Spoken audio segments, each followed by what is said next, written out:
powers, but it kind of happened. Now her family's been kidnapped, so. Oh, yeah, that's going on. Yeah, that sucks. Kidnapped by like a demon, right? Yeah. Okay, yeah. Well, that sucks. But at the end, we did get like a wish or something. You've got a wish. Mhm. And of course, I am today playing Douglas Templeton, the angriest human fighter you could ever meet. He's got a lot of issues. He's got kind of short man syndrome. He's very aggressive. He's been turned into a kobold, into a dragon, and now back to a human. So he's pretty confused. His wife, Claudia, loves him.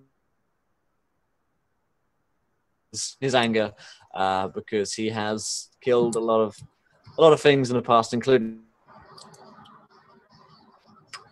I thought that was gonna happen. Uh-oh. Yeah, 'cause his audio is fading in and out. Yeah, it looks like Will is. I love that freeze frame though. That is perfect.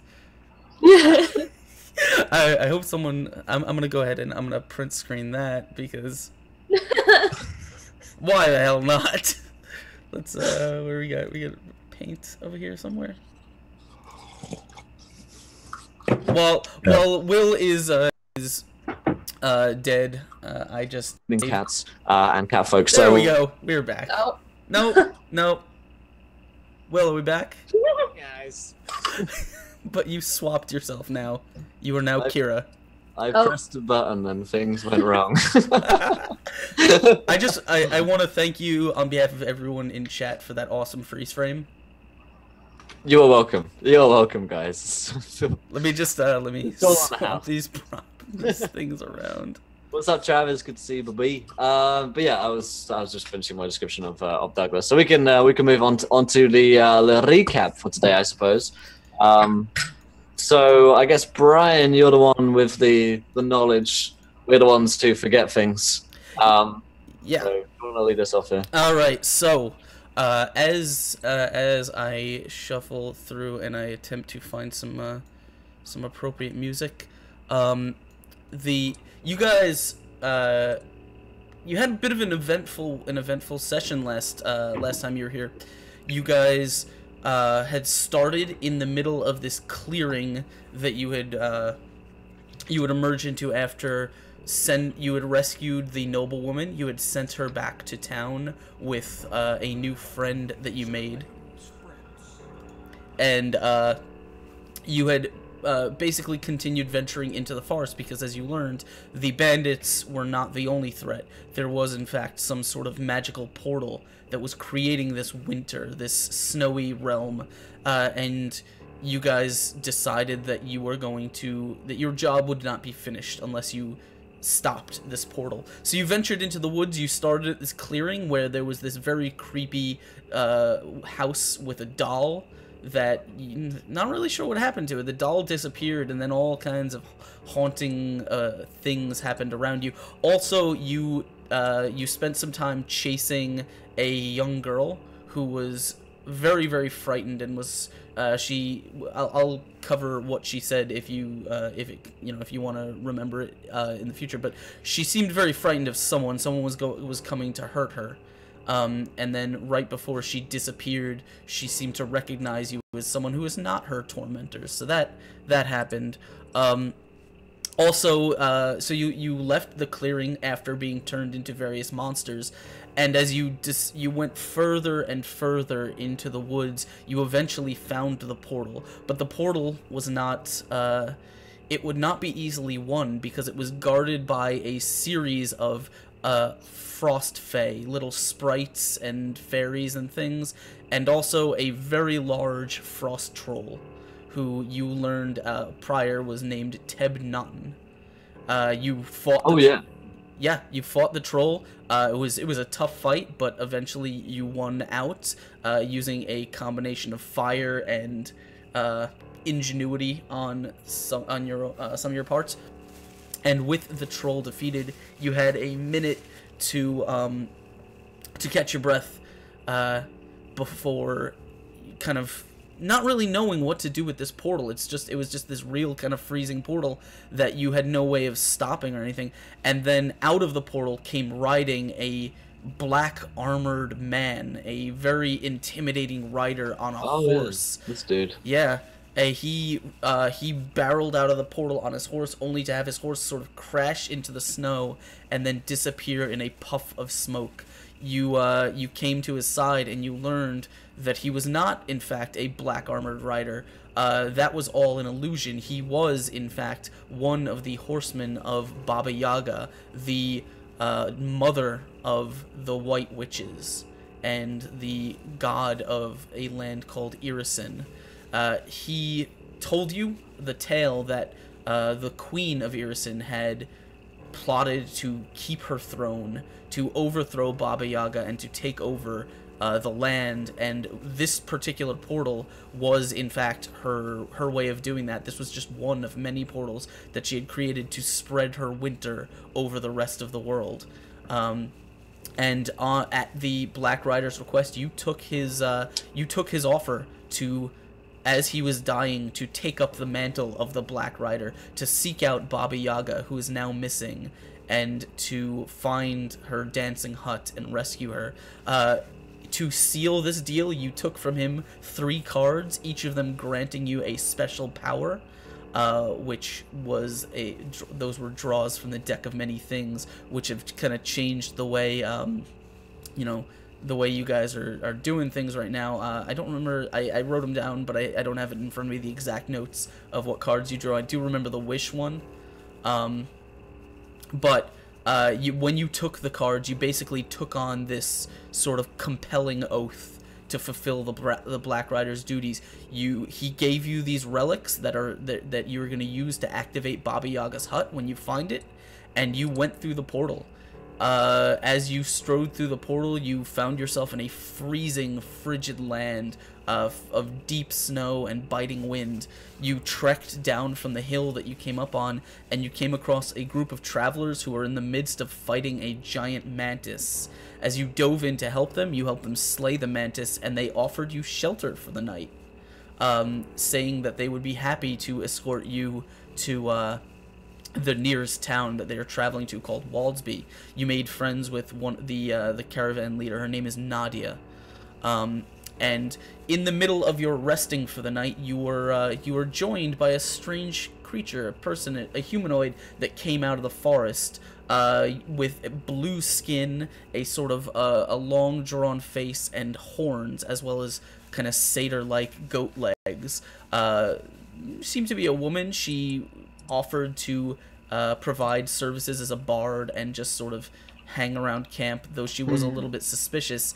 And as she was asking questions about you, Daylon flew into a rage because he forgot his cart on the other side of the portal, and he smashed her loot and attacked her, to which she leapt up, created a sword made out of fire, and got ready to defend herself. And that is basically where we cut things off. So that's where we're gonna jump right into things. You guys are in the middle of I need everyone to roll me some initiative, because we are going to dive right into it, and you guys are going to fight this enemy that you just made in the middle of this camp. Alright then, so as we begin with a combat here, I'll remind you guys in chat who are just tuning in, if you are new, some ways to interact with our show. So if you haven't tweeted already, check out this tweet here. 25 retweets, you guys get to decide what happens in our game. We throw together a straw poll, and the most popular decision actually happens our game. We've had a bunch of different weird ones where we've been changed into various different creatures. We've been turned into kobolds, into dragons, and Pegasus, and lizard folk. So be sure to retweet if you haven't already. Of course, if you're new to the show, hit that follow button and join us. Every 100 followers, you guys get to decide what happens again. You have another viewer decision, and it's pretty cool. You get to tune into all of our shows here. We've got 10 shows every week now, 5 days a week. We've got a 24-hour D&D stream happening this Saturday, so be sure to tune in for all of the action. Other than that, you can affect our game via donations. You can give players Nat 1s, Nat 20s. Wild Magic Surges are on sale this week. They're 50% off, so be sure to throw some madness our way. It has been a pretty mad week for Magic, so we're definitely enjoying the added D10,000 rules here. So I should guess throw in my initiative here. Let me see. My initiative is 12. Nailed it. Okay. And so this is going to be for the woman, the stranger. She has a 3. So I got a 20 here. I've got a 17 here. That's no 17 here. The perfect number. Yeah. And then we've got a 16. And I'm also going to throw an initiative once I can find where I put her stat block for your new friend Nadia. Ah, yes, Nadia. So I guess at this point I'm just like, Daylon, don't! Oh, okay. And I just start drawing my sword reluctantly. I think you had no soul. Yes, that was your that was your card. Damn. Your soul is trapped somewhere, and you do not know where it is. Been wrecked, boys. So you are soulless. Trainsy, I don't remember. Do you remember what your card was? I Muted. can't hear Renzi. I can't hear you, Tracy.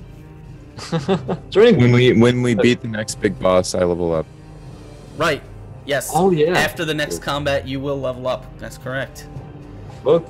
All right. Yeah, we got some crazy things going on with those with that oath you took. So we will dive right into it. It looks like Daylon is going to be going first. So Daylon, what do you want to? You are right up in this woman's face. You have caught her. You know what? Yeah. Well, you haven't caught her by surprise because she had time. Because you did scream at her and she had time to draw her sword. But you are up in her face and you do get. You do have the first attack. Well,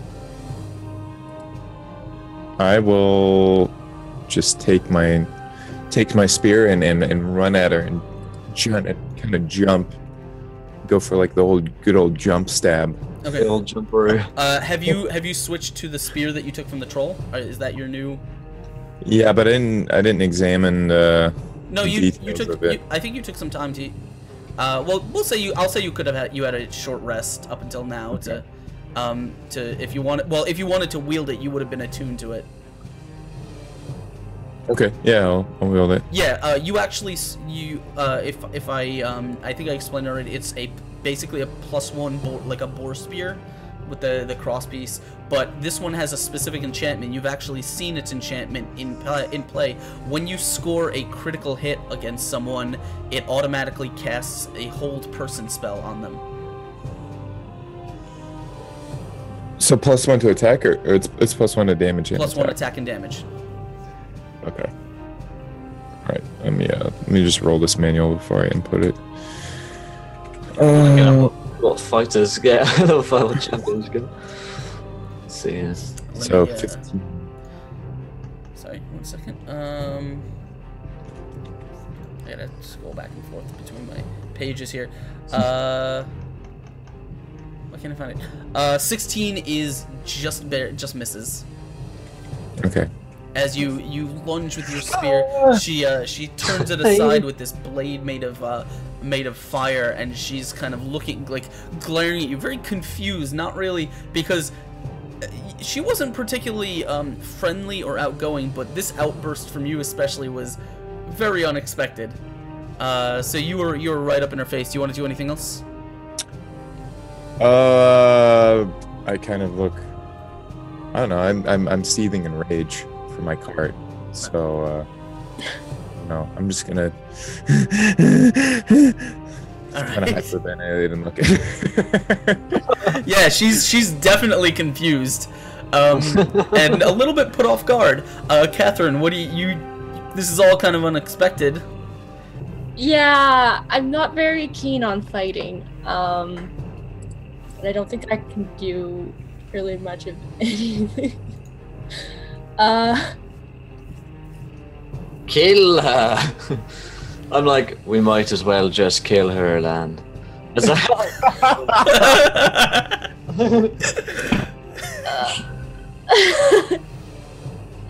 Alright,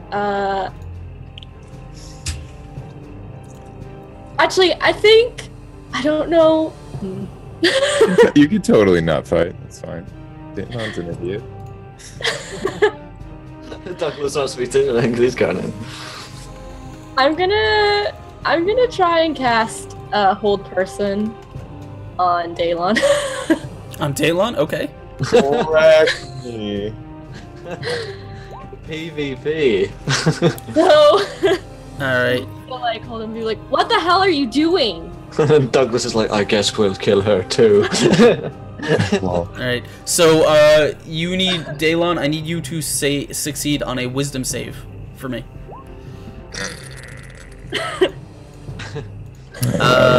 With 11 is not gonna beat the DC. So just as you thrust with your spear, you kind of feel this sort of invisible grip around you as your kind of arms are pushed against you, and you are paralyzed for the time being. You can still speak, you can still see what's going on around you. You just can't move or attack.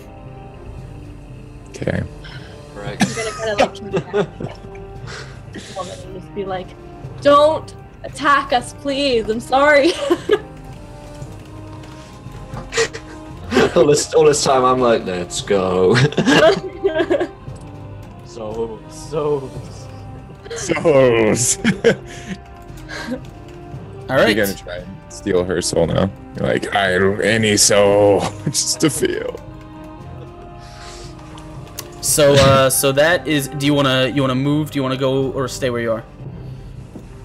I think I was kind of like standing in between them. Okay, So you can put your, well, he's right up on her with his spear. Okay.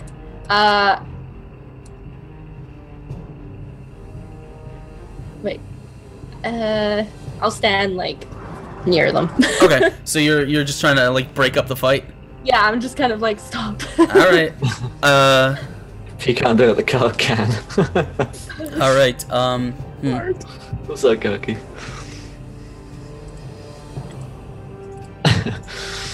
I've got this thing where it's like I've leveled up, and so I've got like this extra attack. So I kind of want to like use my latest ability on this new monster, like you might in a video game. So I need to use my new power on her. Okay, give me 1 second.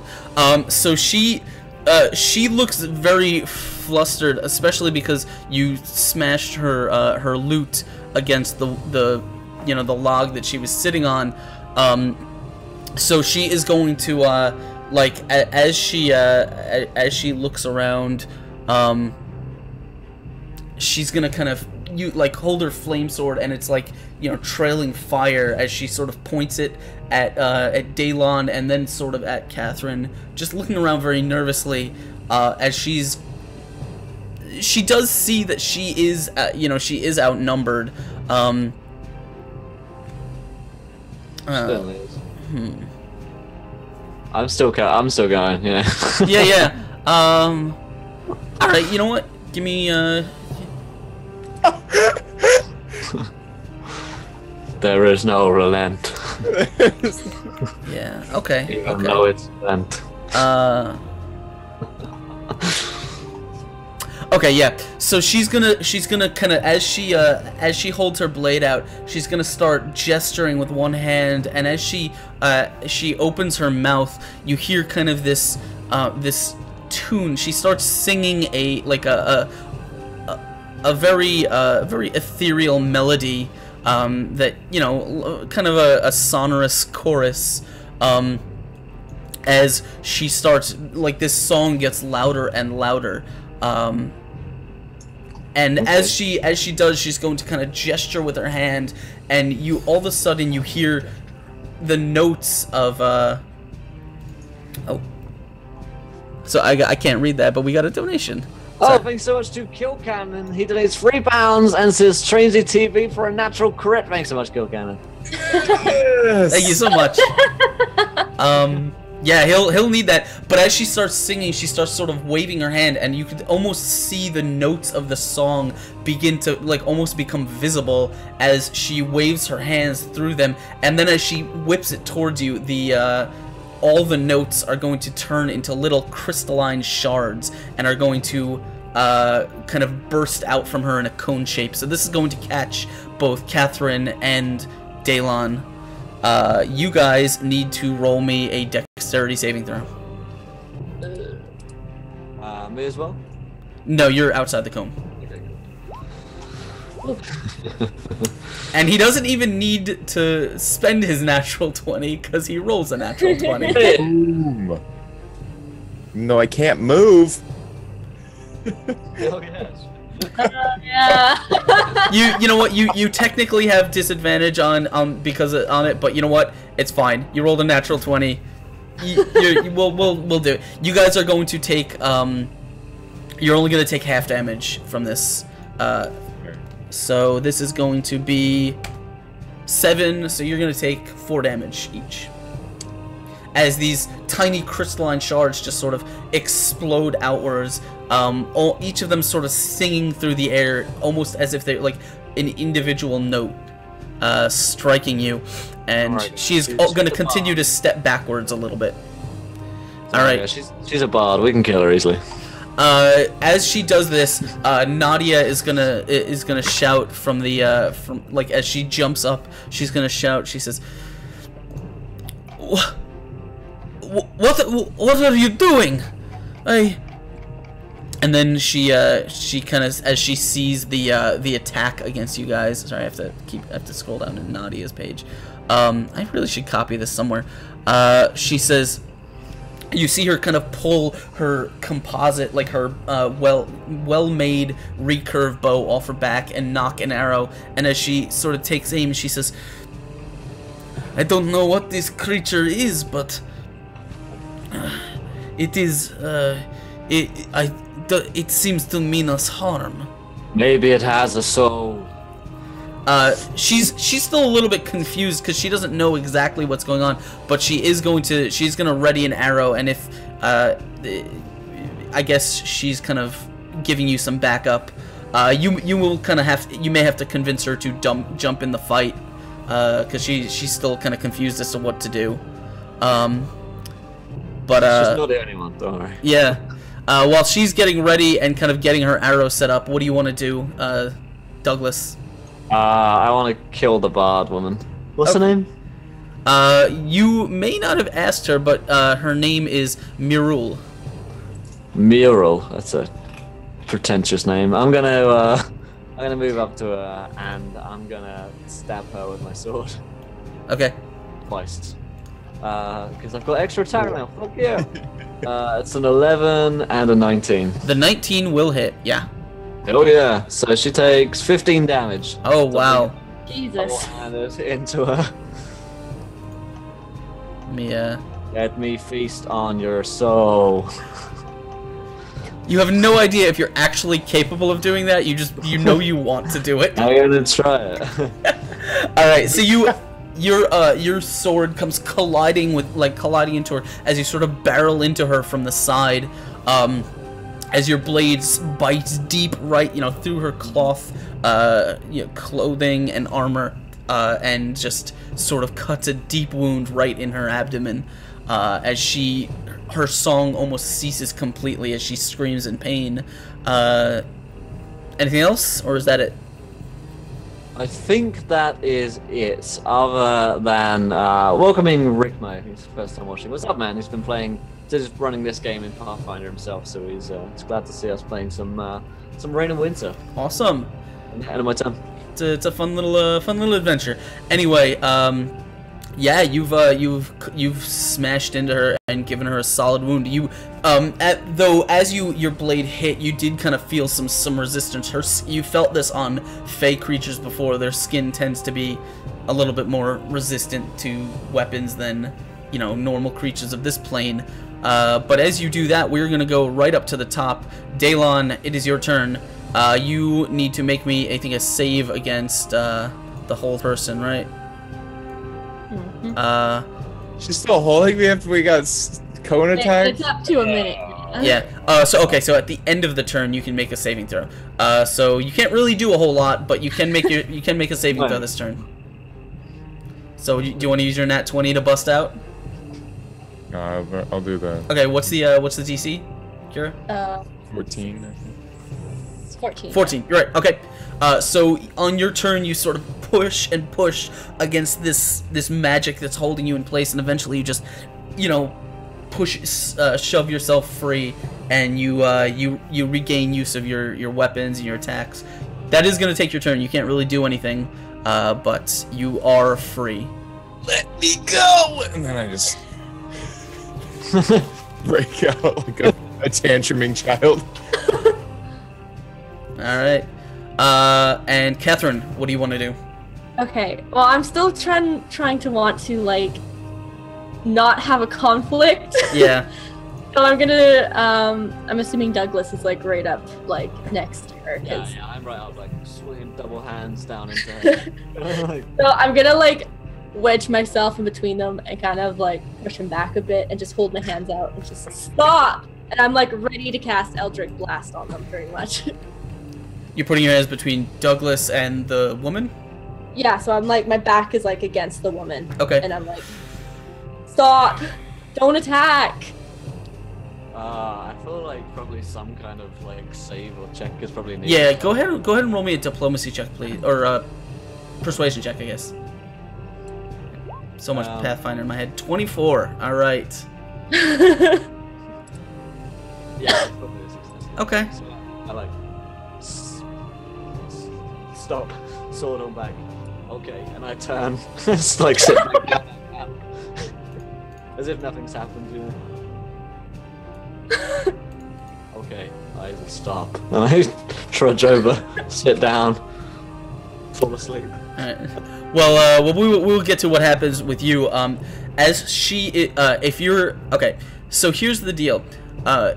She's been kind of this Fey woman has been kind of, even after she blasted you, she's been slowly sort of backing up away from the camp. On her turn, she's basically going to back up a little bit and attempt to turn and flee into the woods. You are welcome to let her, since, like, both you and, I guess, you and Daylon are within striking range. So if you want to let her run, you can. But if you'd like to do something when she does, it's up to you.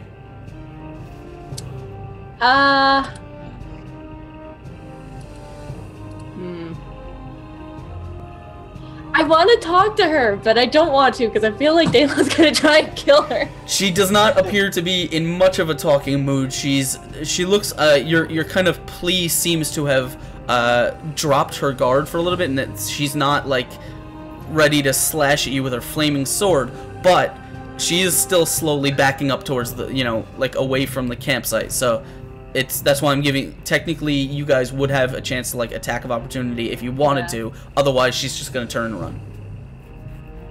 I'm gonna let her run. Okay. What about you, Daylon? You would be within striking range, so you can. Yeah, I'm gonna use my crit to attack her. All right. Well, okay. So first of all, go ahead and you automatically. You're definitely gonna hit. Go ahead and roll me your damage. So you get your spear damage doubled, and she needs to make a save against the spear's automatic casting of hold person. God damn. Yeah, try and stop him for a minute. He's off the rails.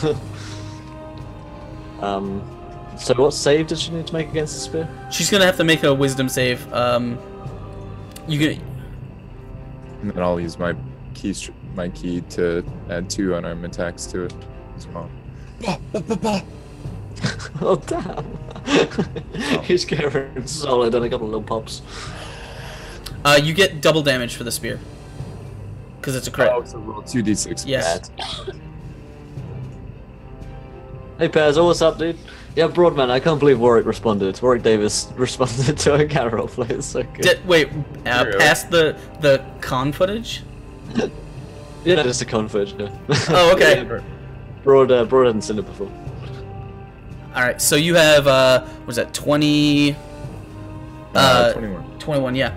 So you, as she's gonna turn, she's gonna back up. You just sort of brace yourself in the snow, and you just lunge forward with like, you remember in the movie 300 where they're practicing like their thrusts, and it's just like straight through. Like that's what you do. You just kind of like you're looking. I don't know. Maybe you're looking right at Catherine. Look. I just was like. and your spear just lances right through her stomach, and she stops right in her tracks as the blood starts flowing. She is going to make a wisdom save against the thing here. Like, good. We're killing her again. I look over and I'm like, is Douglas still in there? He's still in there. All right. A 13 is just not enough. Correct. So as you kind of strike and your spear penetrates through the metal bar, just kind of catching against her skin, you do feel that kind of momentary hesitation as her skin is very, very tough and almost tries to resist the weapon, but you puncture through it, and she is like basically frozen in mid-step as she can no longer move. She is paralyzed. So that is her turn. Nadia is going to sort of, you're not really looking at her, but she's going to panicked release her bow shot at the same time. So I have to scroll down and see what her bow does. Something tells me John Cena and The Rock won't be at Comic-Con next year, Broadway's. Which Comic-Con are you talking about? London MCM. That's not real. That's not a real thing. In the middle of our cart life. Next on the Encounter Roleplay album. Featuring Daylon Oakbrewer. Cart life. Well, she strikes true with her arrow for a 23, and that's going to do some damage. As the arrow strikes the woman like right in the calf, like right in the leg. As she, oh no, it's an automatic crit because she's paralyzed, isn't it? Oh damn! So she's gonna take a little bit more damage. As the arrow just strikes right, pierces right through her thigh. This bard is not looking great. She's not in good condition. Douglas, what do you want to do? Kill her. Alright, how are you doing it? With my sword. So I'm gonna to bring it down just over her head twice if I need to. 21 for. I'll take both of those rolls. Yeah. Okay. So 11 and 11. So 22 damage. Okay. How do you finish this woman? I feel like I'm on a completely different show. I'm basically just gonna like take my sword out with one mighty cleave, just like the head comes off like an executioner, like chop it off. It like rolls and thuds down onto the floor at Daylon's feet. Yeah, and it's like normally this would be a tricky shot, but she is paralyzed, so you don't even have to actually roll to hit. You just wing right through, and as your blade sails right through her neck, even through the toughened fey skin and resistance, you feel the bones kind of crunching under your blade as you slice clean through, and her head sort of topples, but her body is still frozen in place. That look of satisfaction on Will's face. I'm just gonna be like in kind of shock as to like what just happened. Question: do I have a soul now? I touch the stump. I touch the stump. So a soul magically appears in your body. Do I have her soul now? I was like you're dead. Do I have a soul? Unfortunately, your soul is somewhere. It does not appear to be inside this woman's stump. I'll take any soul at this point. Can I take hers? Maybe if you spent a few more years studying being a wizard or something, I don't know, but maybe you don't know how like you know that it's in there somewhere. You just don't know how to dig it out. Gotcha. I know how to dig out Rickmo43. Welcome, Rickmo, to the adventure. You are a gentle Rick and a scholar. Thank you for joining us today, my friend. Enjoy that free gold, man. And thanks for joining in, man. So yeah, I just at this point, Douglas is just standing by the stump, like attempting to get some kind of soul out of it. So, for the purposes of the scene, that's what you can assume he's doing. Yeah, how does one attempt to get us on?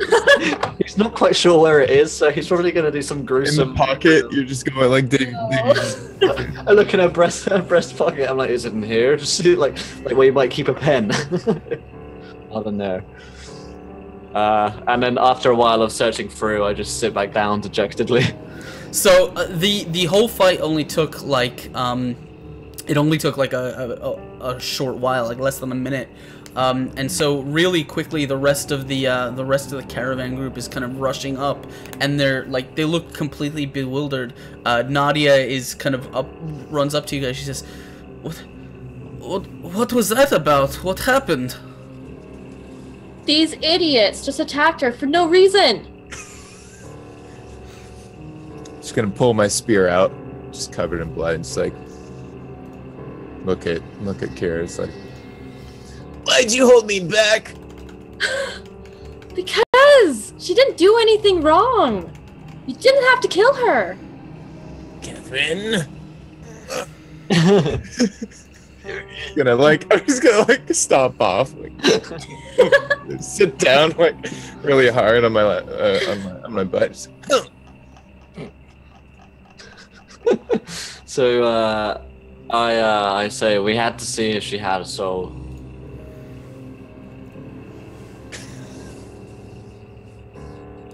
The Nadia kind of looks at you very confused. She says,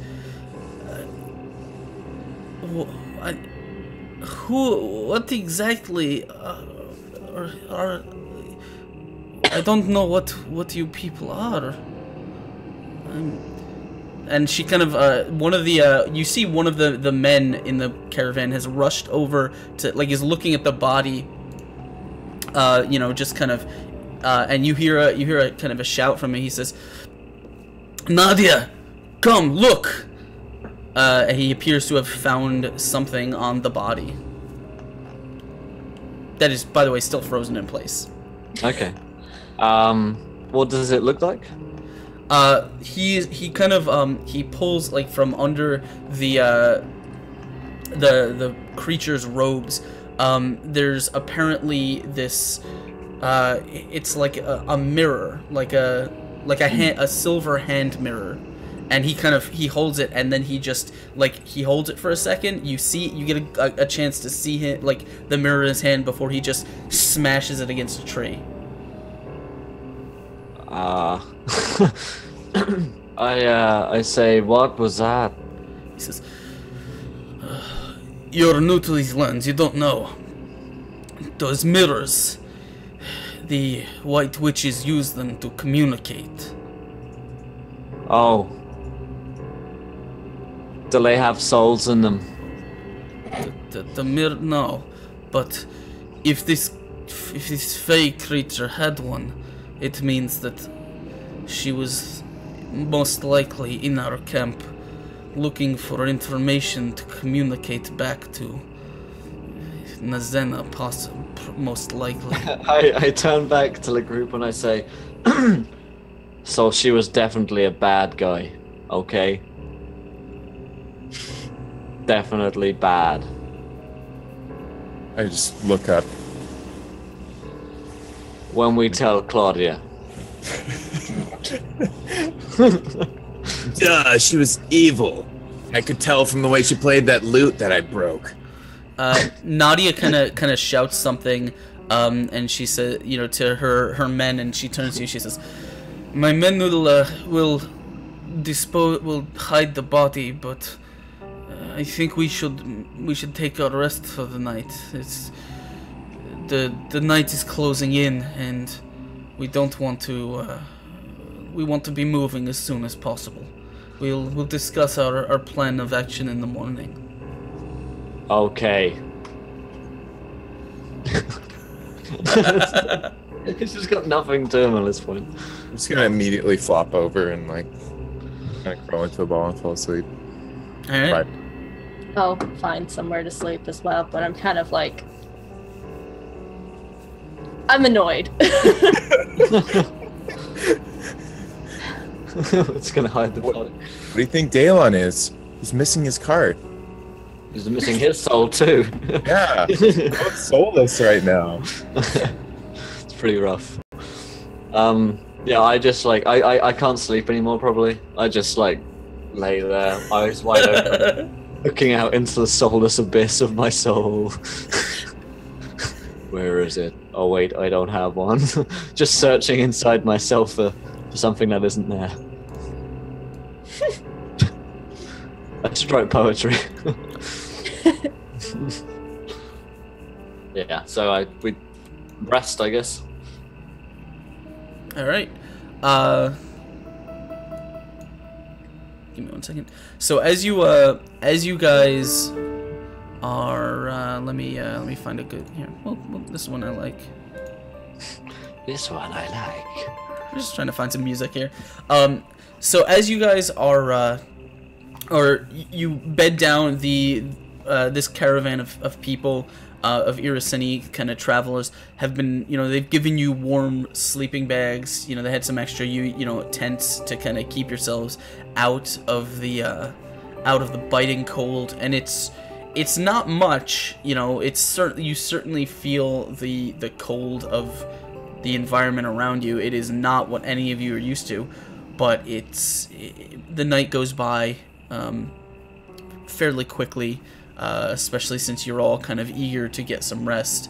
But eventually you are all awakened by the sounds of men and women sort of packing up tents and gear and things like that, as they seem to be getting ready to move out. As you kind of see Nadia's head poke into your tent, she says, you should wake up. We're breaking camp. We're getting ready to get on the road. And then she turns to Daylon. She says, you said there was something you wanted to do before we went on to Waldsby. It'll be about a day's travel, so if there's anything you need, you might want to get it done now. Well, I wanted to go back and find my cart and go through that stupid portal we went in, but everybody's like, no, Daylon, you can't go through the stupid portal again. So that looks like it's not gonna happen. She says, I don't know anything about a portal, but if That's how we got here from Horseman, dude. Do you know how far it is from our camp?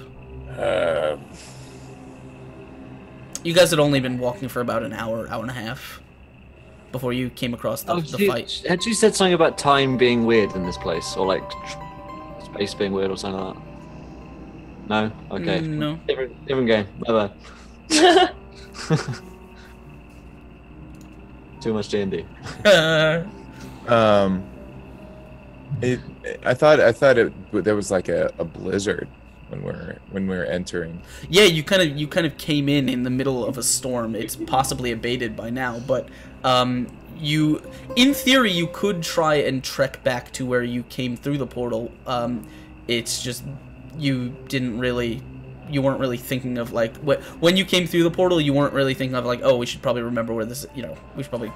I think it'd probably be impossible with the blizzard to find through snow where we came from, given that there weren't any... That's fine. Yeah.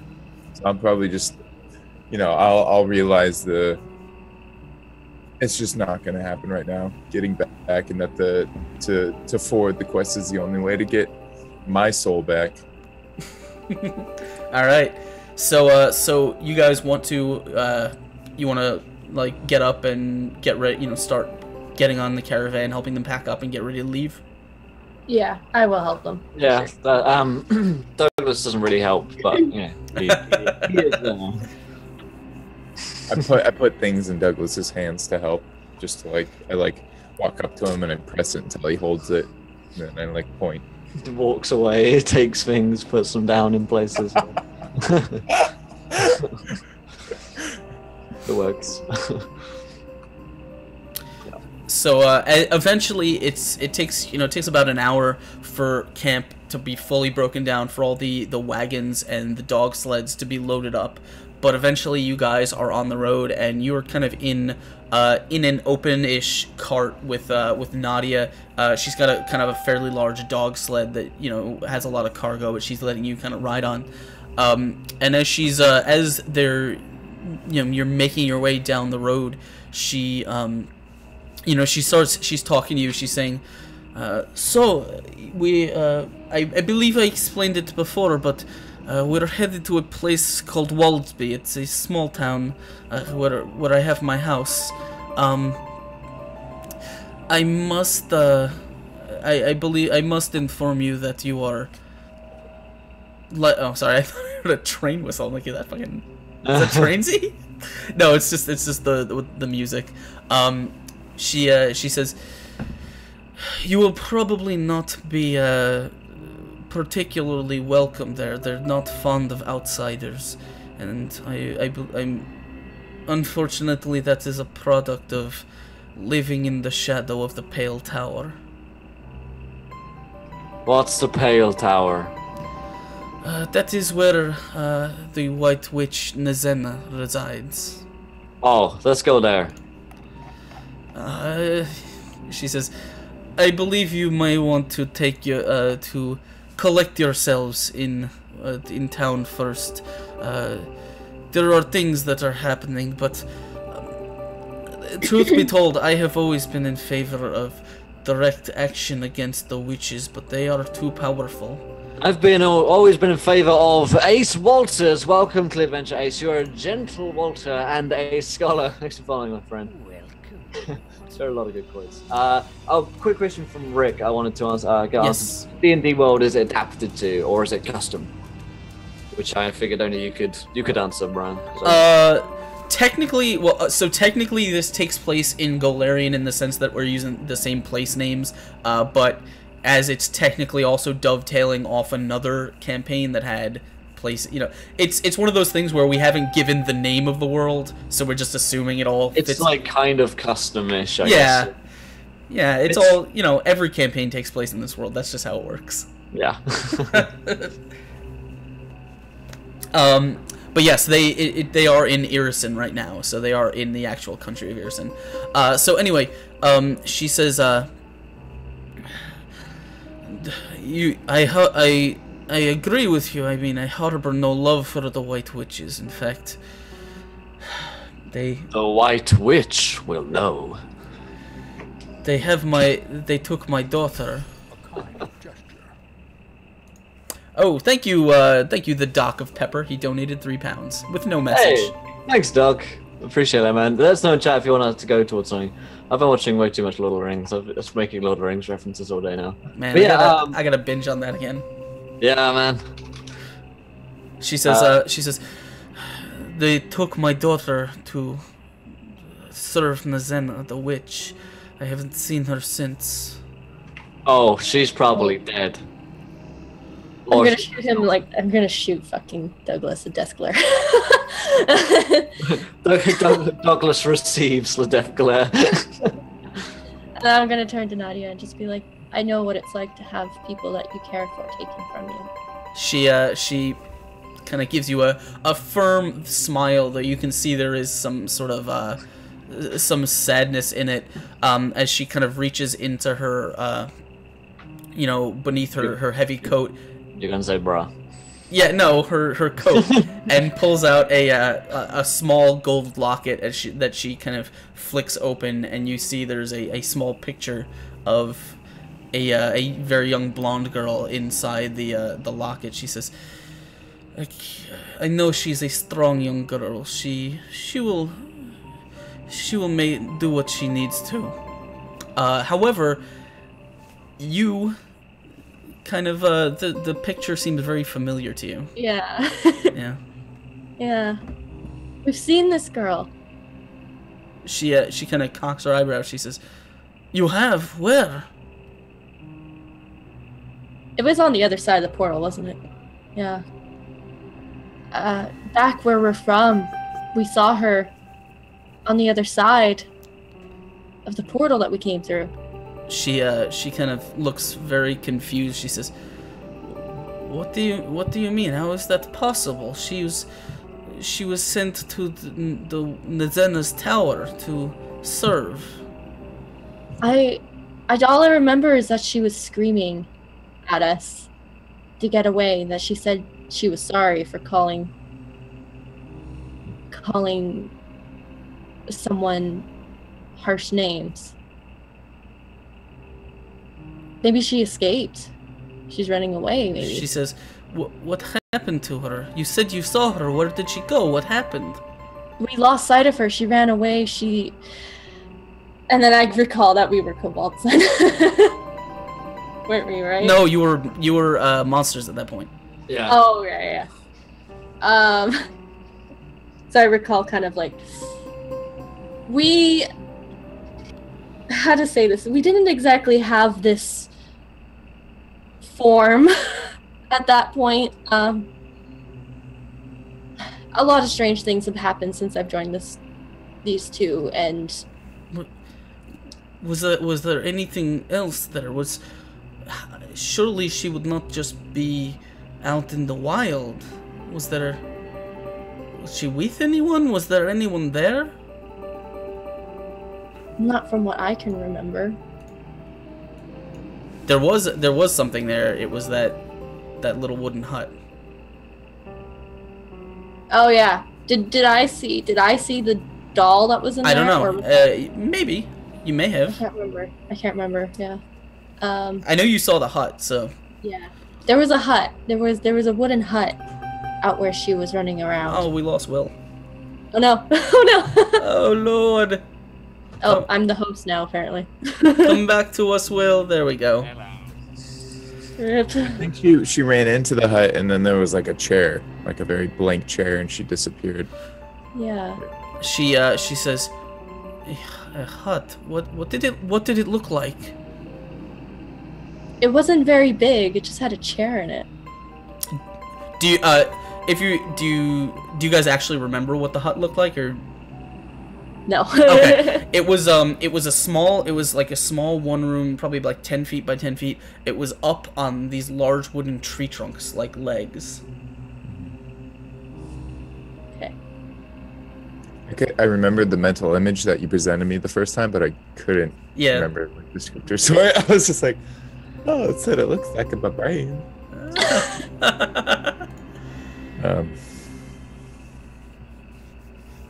So I'm assuming you can describe the hut to her if you'd like. Yeah. It was a small hut, like 10 by 10ish roughly. It had a chair in it, and it seemed to be on top of. She kind of puts her hand up. She says, "Was there something in the hut?" A chair. A doll. No. Yeah, there was a doll. I saw one. And then it was gone. You see her face go almost completely pale as she a look of almost as pale as me right now. Yeah, as sort of as a look of fear kind of washes over her. She give me 1 second. Sure. Where are we? I'm a generous man. You can have 2 seconds, Brian. All right, I will take those 2 an seconds. answer. No, she says. She says, there was a doll, and as she kind of closes the locket, and sort of kind of clutches it to her chest, she says, the doll was a thing the witches create, called a guardian doll, a Petroshka. It is made when they bind someone's soul into a watchful guardian. Suddenly, Douglas is interested. Tell me more about these souls. Can they be retrieved? I don't know.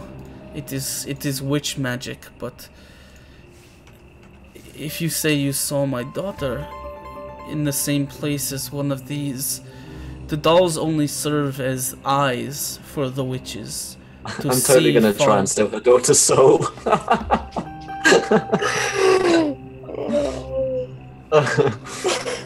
Sorry. Captain's gonna kill you before that happens. Oh, Yeah. I know what it's like to lose family. Claudia's gonna kill me. Oh, my companion stole your daughter's soul. Sorry about that. But yes, this is our same. My character and Trainsy's character, Daylon, are both the same characters from Tinker's Tale. So this is kind of like season 2 of Tinker's Tale. It's like continued onwards from that, in that sense. They're also singers on the hour. I remind you guys, if you are enjoying today's show and you want to catch more of them, we've got plenty more shows for you. We've got another show at 4, which is viewer games, where you guys can join in every Thursday and play with us. So sign up to loads if you haven't already. And of course, if you are new, hit that follow button and join us. We are giving away a copy of the Player's Handbook this month, but there's only about 4 days to enter into that giveaway left. So go ahead and click on those ways to enter and to be in for a chance to win those. Of course, this Saturday is our 24-hour D&D stream, so check that out this Saturday. Make sure that you're around for that, because there's going to be a lot of games, a lot of drinking, and celebrating the fact that there are 4,000 gentle folks and scholars. So it's going to be a good fun one. Of course, if you haven't tweeted, check out the retweets. When we hit 25, you guys in chat get to decide what happens next. So we'll go have a look at those. We'll see how many are on, because we're probably going to need a fair few more. Yeah, we're looking at 11 retweets right now, so we need to get at least to the halfway mark, I think. So let's keep pushing through for the viewer decision today. So it's you kind of after kind of hearing basically the story that you told her, Nadia she's gonna go quiet for a while. As you can see, like her face is sort of a mask of both sadness, but also like kind of stern resolve. But she's gonna go quiet. So you guys, unless there's anything you'd like to do, it's the rest of the day is going to pass fairly uneventfully for a little while as you head towards the town. Give me 1 second though. I'm going to be looking for a post office in the town. Well, you haven't gone to the town yet. Sure, when we get there, I'm looking for one. Okay. But as you guys, about a couple hours later, as you guys are making, you're about 2/3 of the way through the day, the day's travel. You kind of you hear off in the distance. You hear a swarm of kind of noise, and you hear from the back of the caravan someone shouts, "Raven swarm!" And as you kind of it's Crabline from Dunland, and then we all hide under the rocks. But as you guys turn your heads, you do see a large kind of flock of ravens is cresting over the tree line and is just making straight across the sky. Nadia will grab whoever is nearest, and she says, "You must hide, quick! They will see you." As she kind of reaches behind her and pulls a rope, and this kind of white tarp unfurls and like it just sort of covers the entire cargo section of the caravan, of the wagon that you're in. Okay. Yeah, I'm gonna. Hi. I'm gonna be like, it's like he's gonna cough, and almost he's gonna hide underneath like the wagon cover, but he's just gonna be like staring upwards as if he's like a vampire in a coffin, just watching. Okay, I am hiding now. Okay. I'm gonna scurry with them, just like, Yeah. it seems like a good idea. If you guys would like to attempt to hide, I just need you to make me a stealth check. I'm the best at stealth. Let's see here. Stealth is 2. 21. 16. Okay, I got it. Yeah. Get your hands off my roll! Pushes him out in the. You guys, well, a 17, a 21, and a 16 are all pretty good as you guys sort of dive under the under this tarp and kind of shelter yourself as you hear the loud noise as this flock of crows sort of comes over the trail as the carts are moving. You can actually hear it, this large flock squawking as it circles overhead for a bit, but after a tense minute of not being sure exactly what's going on, you hear the noise of wings and sort of crow calls start to move off into the distance, as it does not seem any of them have noticed you. Good, it worked. And Peek out. Nadia is gonna kind of she's gonna lift the cover. She says, "It's good that you hid when you did. Those creatures work as the eyes of the witches in these parts. If they had spotted you, they would have brought news of outsiders directly to the tower. Well, thank you for telling us to hide. Otherwise, we would have just probably looked at them. It's lucky we caught them in time.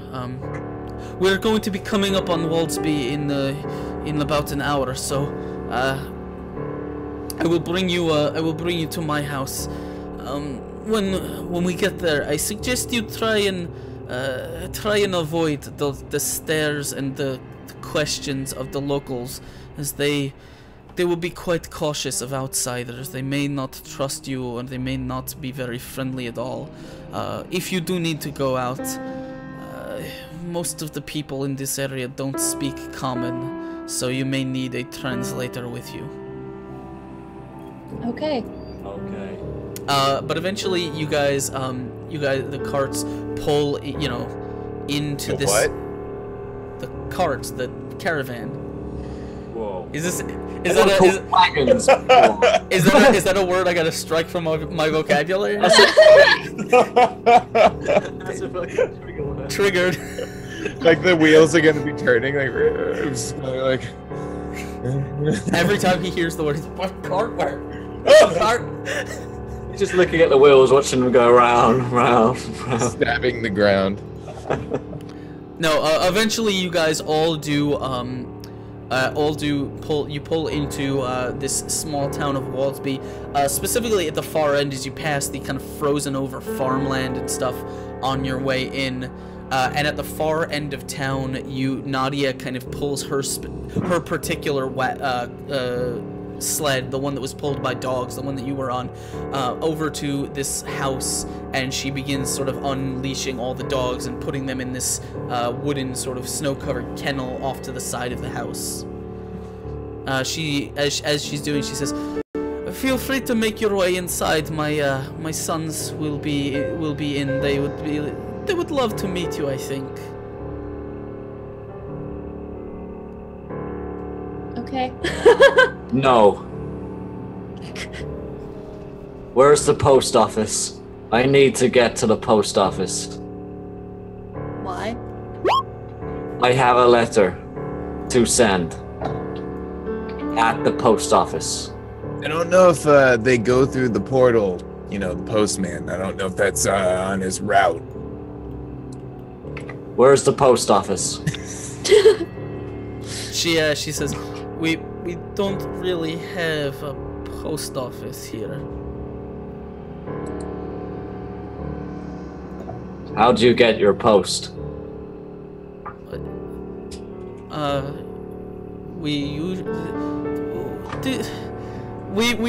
This is kind of an isolated village. There is not. Where is the nearest post office? Horwood, perhaps? It's a city it's not terribly far from here, but it is Is there anyone going there that would take a letter for me to the post office? I don't know. I will ask around. It may take some time, but I will ask around town. Anyway, I suggest you make yourselves at home inside. I will finish. I have to finish tethering my dogs. Okay, I guess I'll head into the house. All right. Okay. Let me. Yeah, I need a Royal Mail, man. Where's Royal Mail when you need him? So you guys make your way into sort of this stout cabin. You can see it. It's at the far edge of town. It's number 14 over there. Inside, you can kind of hear the loud voices of sounds like two young children. But you are met by a woman, kind of an older woman with blonde hair, tied in braids, as she's holding what looks like a bowl of something. She turns. She says, "Oh, I did not know we were having guests." Don't mean to impose You on are. you. I'm gonna walk up and take the bowl and thank you so much. And just start eating. She says, you kind of like the bowl doesn't it has like some I guess venison in it, but it's like the meat is not like it's She was making it into something. It hasn't been cooked yet. Okay, that's fine. I Okay. mean, I still did it anyways. Yeah, I'm just telling you what you are now putting into your mouth. The door. She looks like she's about to say something, but the door opens behind you, and as a gust of wind sort of kicks into the room before the door closes, you hear Nadia's voice behind you. She says, Kush. A generous bestowal. Got a donation from No Future. Thanks so much, No Future UK. He's nice £5 and says, keep it up. I'll decide what to do with coins later. Okay, sure thing, No Future. Thanks, man. Do I'll it. remember that. Yes. No, she says, Kashka, I see you have met our guests. They are travelers. They will be resting here for a little while. And then you, the woman Kashka, she says, oh, Nadia, it's good to see you're back from your travels. And she looks like she's about to finish her sentence before the two young boys sort of rush out from the back room, and they say, they kind of leap onto their mother very excitedly as she kind of leans down to kind of embrace them. She says, my young children, you see, this is Orm and this is Mjolly. Hello. My name is Douglas. I'm just kind of lapping the I'll like Yeah, kneel down. uncooked food into my mouth until I realize that I'm like chewing into like raw meat. I'm gonna kneel down and kind of like extend my hand to shake and be like, "Hi guys, I'm Catherine." The one of them that kind of takes your hand, he says, your hair is different. Why is it not yellow? We're not from these parts.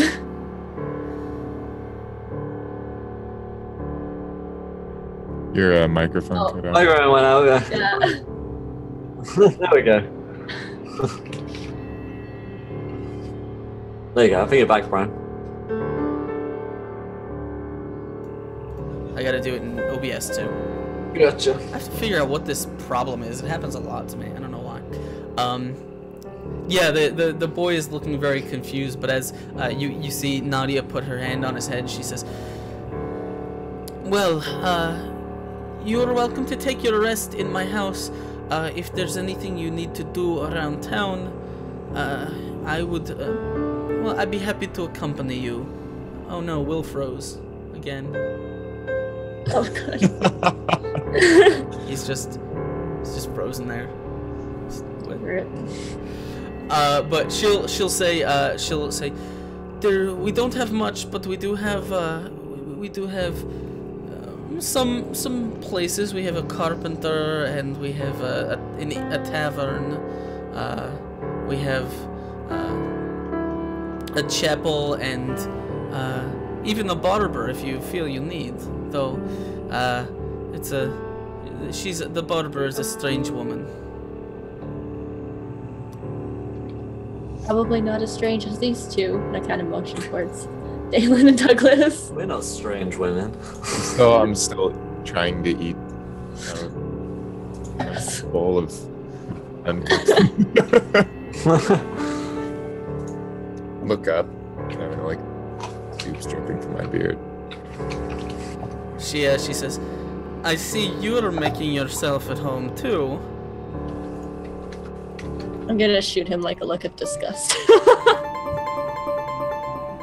I'm just gonna look like confused. I just figured that when I came in, there was extending the bowl, like, Daylon Oakbringer, pleasure to meet you. Like it was some indication to make a formal introduction. Yes, we've met. We have, yeah. Oh, okay. And I go back to eating. So, I don't eat anything because I don't eat anymore.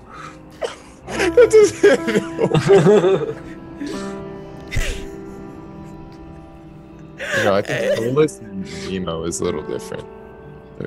So, unless you guys have anything you'd like to discuss or ask Nadia at the moment, you guys have some time you're gonna spend in town before you kind of decide what you certainly need to decide what your next course of action is.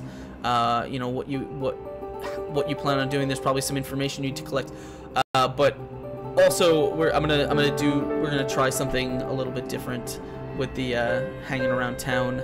So if there's anything any information you'd like to collect, any questions you'd like answered. Other than the post office, Douglas doesn't care anymore. Yeah. Okay. Have you actually written a letter? Yeah. Oh, okay. I don't remember that happening, so I'm just saying, okay, you got a letter. Yeah, I mean, in his spare time, he's been writing it.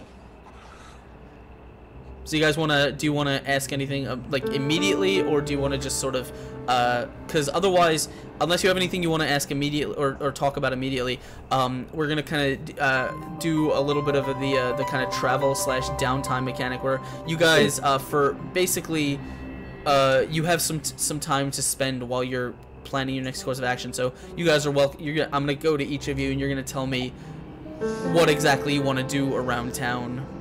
You know, how you want to spend some the next day or so. Okay, sounds good to me. And I just noticed that we never go around and like go to shops and buy anything. We never go Just, shopping. it's always just like a trauma to the next person that we kill, and like, we're like, oh, I want to go to the shopkeep. And Well, you did come into possession of some money, so and there is a shop. True. There are shops in town. Okay. Yeah. We can go shopping. That's what we can do in our downtime. Shopping. Okay. Shopping trip. Catherine held on to the that what was it? That little box that had like a bunch of jewels in the drawer. Yeah. Like, Oh yeah. it's funny because it's like Douglas is like completely dead in the face, and you're like, we should go shopping, and Douglas is like, yes. Shopping trip. I'm gonna grab them both, and then all three of us are gonna jump in the air. Like, except for Douglas, he's just gonna be like, kind of contorted. So Side. I don't know if you guys remember it, but so you have the coffer of gems. Also you got, I think, do you remember how much I told you in actual coins? There was a fairly large pile of gold. I possibly wrote it down. What was the number? You guys got about 2,400 gold in loose coins. Oh shit. Yeah. So 2,400 gold. That's like 800. Wait, I can't do maths. 800 each. Something like that. I should probably. I don't know why I didn't. I'm gonna go ahead and make a party loot handout so you guys can fill it out. Sure. I usually do this just so you can keep notes on what you've actually gotten, and I'll fill it in with what you took from the troll. You guys are welcome to let me know. You know, so go ahead and talk amongst yourselves about, you know, what you want to do in town. Okay. So yeah, we go shopping. I guess. Where are we going shopping? Where are you gonna take me? Where are you gonna treat me, David? I think it'd be wise to probably get some warm clothes. I'm pretty good here. Puff up my big furry puff jacket that I don't feel the cold with. But you know, you two can buy some warm clothes. I feel nothing. See, he doesn't even need them. I mean, I'm gonna pat Douglas's back and be like, "Sure you don't, until your toes freeze off." Okay. Douglas, let's get you like some hot cider or something. You know, a foot bath. You know, maybe a pedicure. You know, let's That sounds good, actually. Yeah. Spa trip. let's you know. You're right. You know, you've been feeling a little down. Let's revitalize your soul. Good idea. If only I had one. And then walk into the salon. So Brian, what did D&D salons look like? Okay, so you wanna go into the barbershop? Yeah. Okay, so you make your way to the let me I'll finish writing that later. You make your way to the barber shop, and I gotta go to it because I just had it here. Where is it? Ah, there it is. So you see a sign kind of hanging outside this shop that you are led to, which depicts a clearly unhappy, clean-shaven dwarf. And like once you go inside, you find a very cheerful-looking dwarven woman. She wears an apron that has quite a few blood stains on it, but she is like it's basically got one single like it's basically like a barber's chair. Like it's got it can recline in different positions through various mechanisms and levers, but it also has leather straps for tying people down. And as you open the door, she says, "What can I do for you? You look like you have not been shaving well." No, I haven't. Please, fix it. Our friend here has been feeling kind of down and not himself. Maybe you could fix that. Work some magic on him. Well, a good trim will always make someone feel better. Also, if he has injuries, I am qualified to do surgery, but I don't know if I can fix his disposition. That seems to be a personal problem. You shave people with a scalpel or something. It's like a surgeon / barber. Are you actually asking her that? No, I'm just wondering. I don't know. She Douglas, would you like to sit in the chair and buy yourself a shave? I would love that. All right. You happily, like, she puts you in the chair. She doesn't strap you down, but she very happily goes to work, giving you a very nice, a very quality shave. It's probably the best you've had, because you're not used to someone else shaving you. I appreciate it. So, what was I gonna say? I was gonna say something. Oh, one thing you guys do notice though, as you're walking through town, as you walk through the center of town, you kind of feel a sense of deja vu, because there's a statue of a woman that's kind of in the center of town, and for a second you feel like you're back in the village that you started in, the village of Heldren, right. Which also had a statue of a woman in the center of it. Okay. That looks familiar.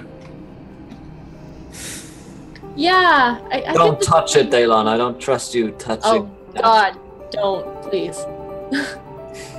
I get this strange feeling from it, but I can't quite remember.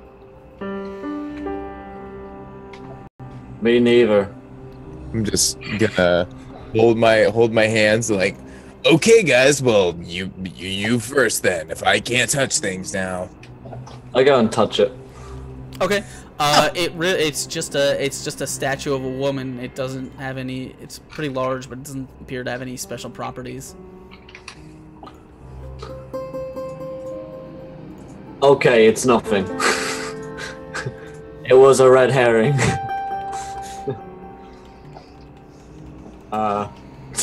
After I've touched it and nothing happens, I walk back to continue my shopping. And holy shit, Touchpad TV donated $50. Oh my god! Wow. And there's a song playing now. This hi, time some messiness. It's all in a private message to Asker and ERP. Sure. So if you check the old whisper on Twitch, Exploding Dice, it should be that one. So thanks so much, Touchpad. Oh my god, dude, that's hello, Oh my god, oh lord. Okay, hold on. Can we first of all get some exclamation point madness for the touchpad there, because that's fucking a lot of money just in our way. Thanks so much, Touchpad. I'm just jamming out to the song that he's playing. Yeah. It's still going. Oh man, that's incredible. So we'll give Asker time to deal with the private message there. Let's go get some madness. Yeah, I've got it. So. There we go. Okay. All right. So here's what I need everyone to do. I'm gonna have you make the rolls, but I'm not gonna tell you why. I need. Okay. We're gonna start with Daylon. I need you to roll me 3d6 6 times. Oh boy. That's worrying. And then if you can do me a favor, because this is bookkeeping. Okay. I need you to write down the totals in order that you get. So, Am I re-rolling stats? Yeah, that's totally sad. so go ahead and roll it, and then write down your totals. Yeah, Insomniac, you did just miss a super huge donation. Oh, these are so low! Please. Do you need me to roll as well, yeah, Brian? You want me to roll? Are we? Okay, yeah, wow. This is weird. Are we sure it's 3? It shouldn't be 46. It's 4. It should Drop 1. it should be 4, but maybe touchpad. He said 3d6. So I'm gonna leave it to you to Will. Should I interpret that? Should I interpret that based on exactly what he said, or what it actually should be? Well, we can ask him here in chat. So Yeah. Do you want it to be 3 or 4? It's up to you, buddy.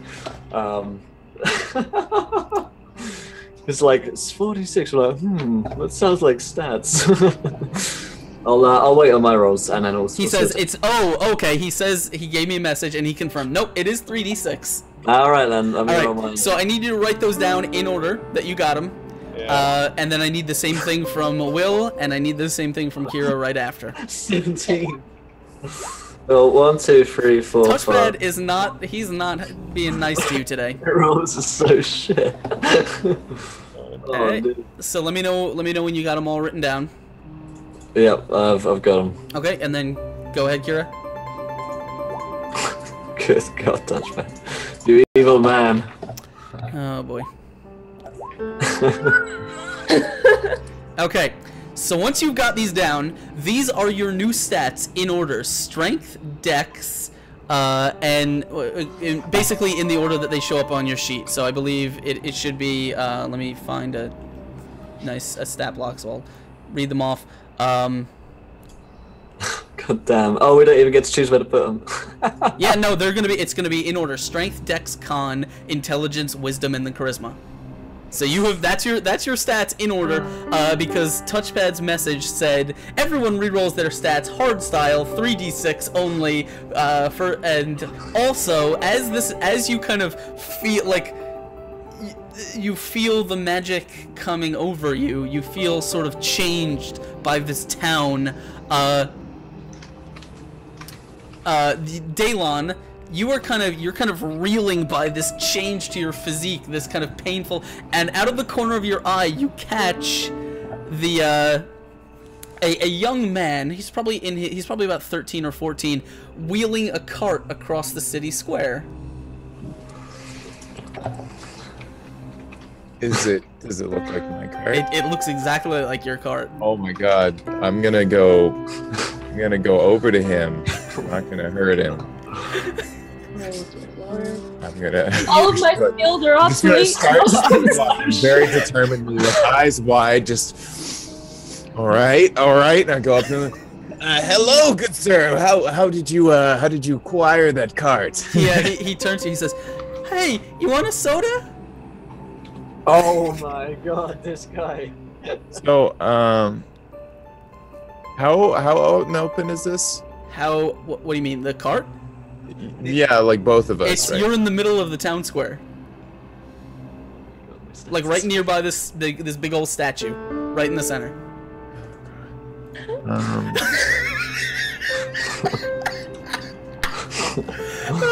Oh man, my strength has gone from 21 to 11. 21 to 11. My I charisma, am- because all of my spells went from 18 to 9. My strength went from I have -2 modifier. Almost everything's -1. Oh Lord, no. What? Okay, what's in my inventory? How do I deal with this kid? God. Well, a soda. You know that sounds great, but I have a big sum of gold. Do you like gold? He says, "Yeah, I'm trying to make money so I can save up to go to soldier camp." How much is soldier camp? A bunch of money. Okay, well, this is 10 gold. This is a lot of money. 10 gold equals like 1,000 silver, right? Oh my gosh. Well, that's a lot of money. But take this. Now, what you got to do is in soldier camp they don't allow carts. So in exchange for this 10 gold, I will take that cart from you, and I will keep it while you're gone. Go ahead and roll me a persuasion check. Oh, my stats. What's your new charisma, by the way? Oh, it's your new charisma is 11. Oh, it's 11. Yeah, but which I think is a bonus of 0. Yeah. I have 0 bonuses. I only have negatives. I have Touchpad apparently does not want you to succeed. Oh my god. Oh lord. By the way, guys, go ahead. He gave me the opportunity with the cart. I would trade 20 dexterity and my efficiency in combat for that. So, by the way, while he's doing that, I should oh my god! Oh! Wait, hold on. I gotta get a thing going for that. Where is it? We got a little sad trombone going. So you put the gold coins in his hand, and he just looks. He says, "Is that it? I built this cart from scratch." So I would can I look on the set that it's a little war torn and been jumped down? It's down to that little crochet hangy thing. So you built this cart because it looks like it's been in a couple fights. So how about 100 gold? Let's just go there. That's like 10,000 silver. I mean, don't even get me on about bronze. That's a lot of stuff.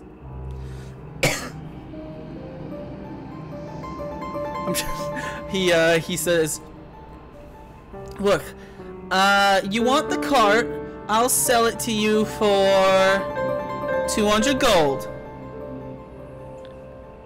I mean, we've got a lot of gold. We've got 2,400 gold between us. I hate how this kid's shysting me like that. Soldier He's a businessman. Costs like 5 gold. I know this. Just don't. I look over at Catherine, kind of just acknowledge that I'll finally make I'll give her a thumbs up, even though she has no context of what's going on. And then I'll begrudgingly give the kid the. I'm gonna before you do, I'm gonna come over and I'm gonna be I'm gonna cross my arms and I'm gonna be like, "Is this man giving you trouble, Daylon?"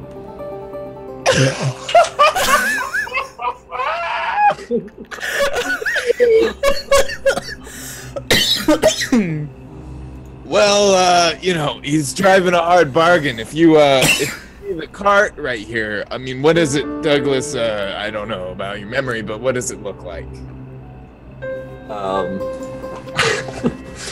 I say, well, if he doesn't want to just give it to you, I could just cut off his head and see if he's got a soul inside.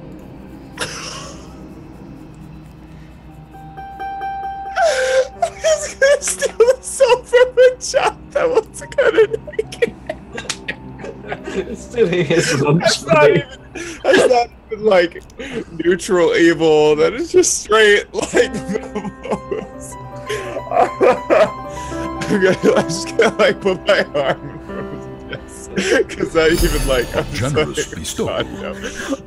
Kid, here's the 200 gold. You need to get out of here. Give me the cart. Just run.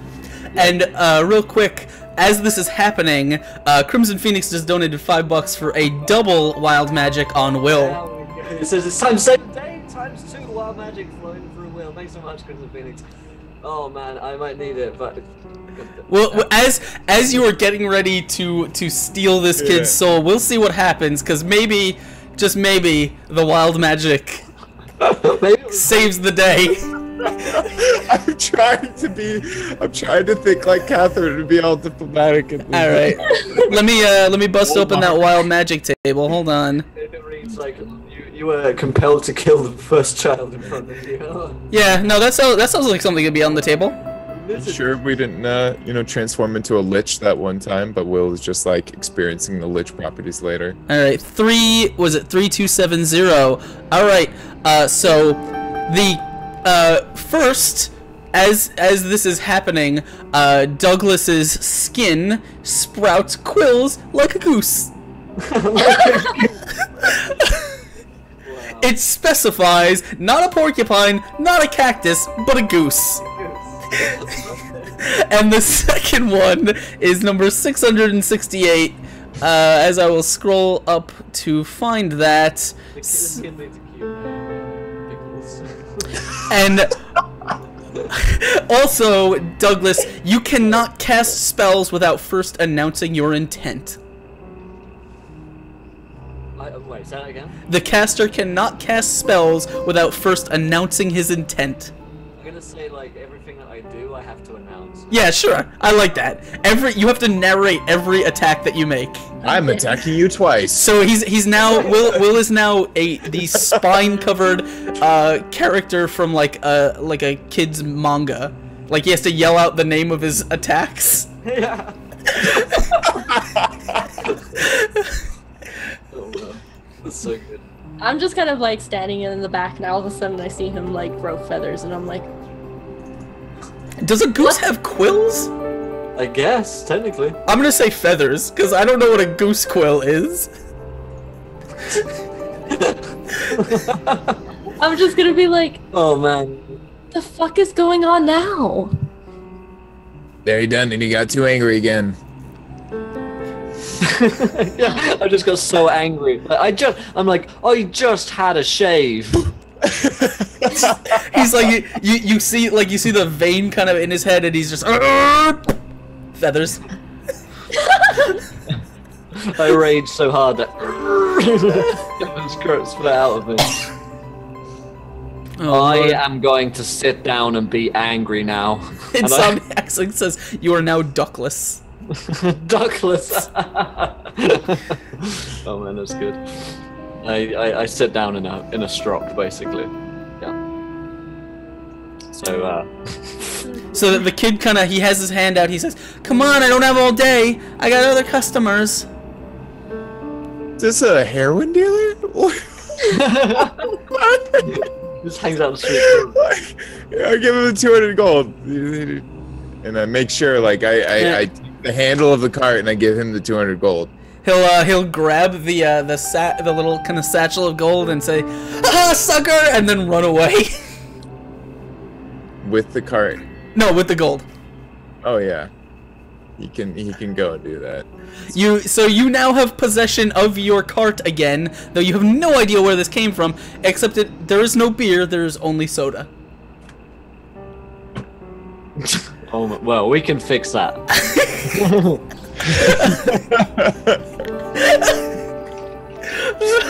Touchpad. Soda -2 to strength. I can't even lift my cart. Oh Lord. Oh man. So you guys, as the kid runs away, you were sort of left in the center of town, just kind of reeling from the events that have just happened to you all. You're all you feel very different, but your purpose remains the same. I start tripping over my own feet. It's like, oh, used to be a lot more dexterous and acrobatic. Oh. I tug on the cart oh, you're heavier than before. I look to Dale and I say, I am going to ask you if you're happy now. Are you happy now? I just I kiss one of the wheels and just sob a little bit, just with my shoulders against it.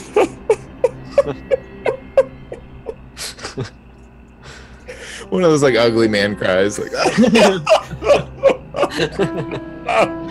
Ugly man cry.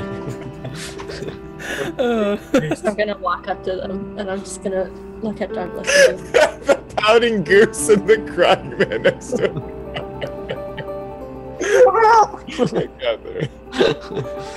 How does this happen so often? I don't know. I don't know anymore. I feel so weak. And I feel less wise. I feel less dexterous. Less charismatic. Just about as tough as I was before, but other than that, everything feels worse. I can agree with that. I feel like my magic's been drained. I feel like I'm level 1 again. Where's the level 1? Oh, dude. Would you guys like to remedy your sorrows by doing some shopping, or do you wanna go somewhere? Duh. Shopping and then tavern. All right. So there is only one store in the one real store in the town. Let me get the name of it. Well, there is a blacksmith, but there's basically a number 3 on the map. It's sort of like a general store. So it depends. Do you guys want to shop for supplies or weapons? Ooh, I want a better weapon, I guess. Yeah, some kind of magic weapon. Maybe. Okay. So you make your way to the blacksmith. The kind of rough, heavy man. He introduces himself. He says, I'm Izmir Bolvar. What do you want? I'm looking for a sword that can kill people even better than the sword I have right now. He says, I can repair swords. Do you sell any souls here? Souls? I don't know what you mean. I make arrowheads, axe blades, thingy sleds. Show me your biggest sword. He kind of No reason.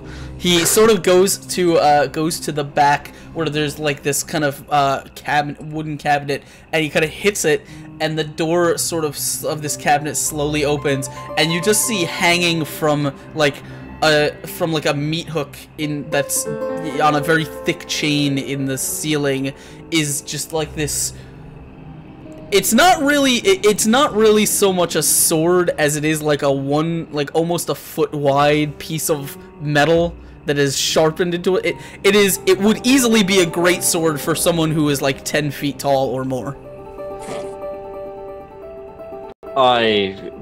It's like a hallelujah moment as it's As you're weaker. it's like single tear goes down. It's perfect. How much? He says, I can let it go for 100 gold. I nod. I hand over the gold pieces. He kind of takes the money, counts it real quick, and then he says, No, many people have seen this, but no one has ever bought it before. It is old family heirloom. Grandfather made it. No one's strong enough to wield it. Fuck. You cannot wield it. True, I'm not as strong as I once was. So when I try and take it, can I lift it at all? "What's your strength?" It was 21. It's now 11.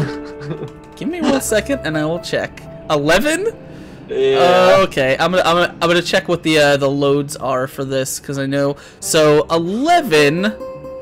Your heavy load is 115 pounds. Okay. No, you absolutely cannot lift this. God damn it, touchpad. Let me put this in perspective. Your heavy load when you were before the ability adjustment was 460 pounds. Yeah. Okay. But he needs to be the true anime character that he can be. I know. Oversized sword and the I couldn't use a sweeping attack.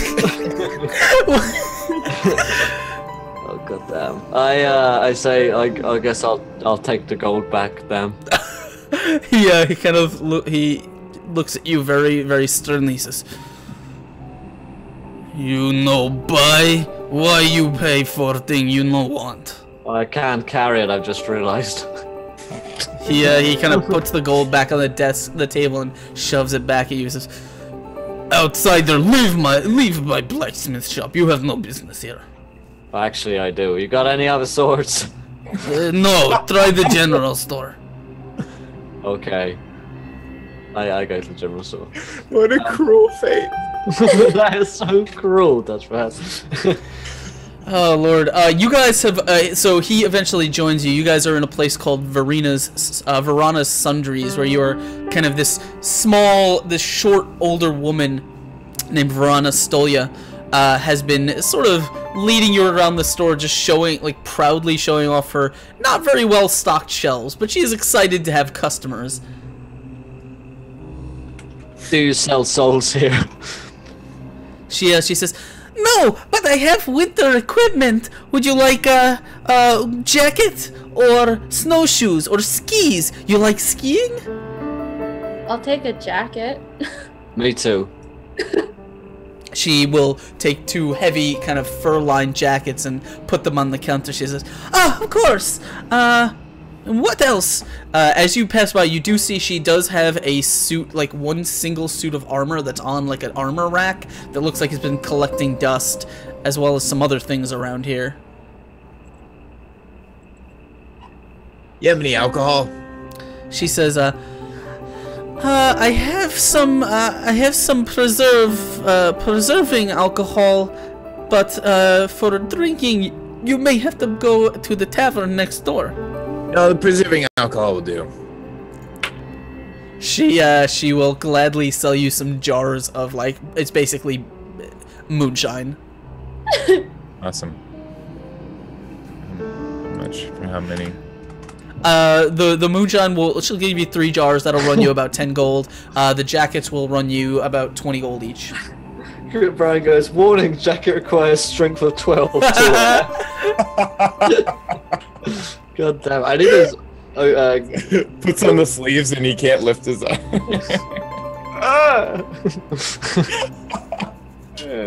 Why do you need a jacket? You have quills. I know, I just wanted to belong. Find your quills.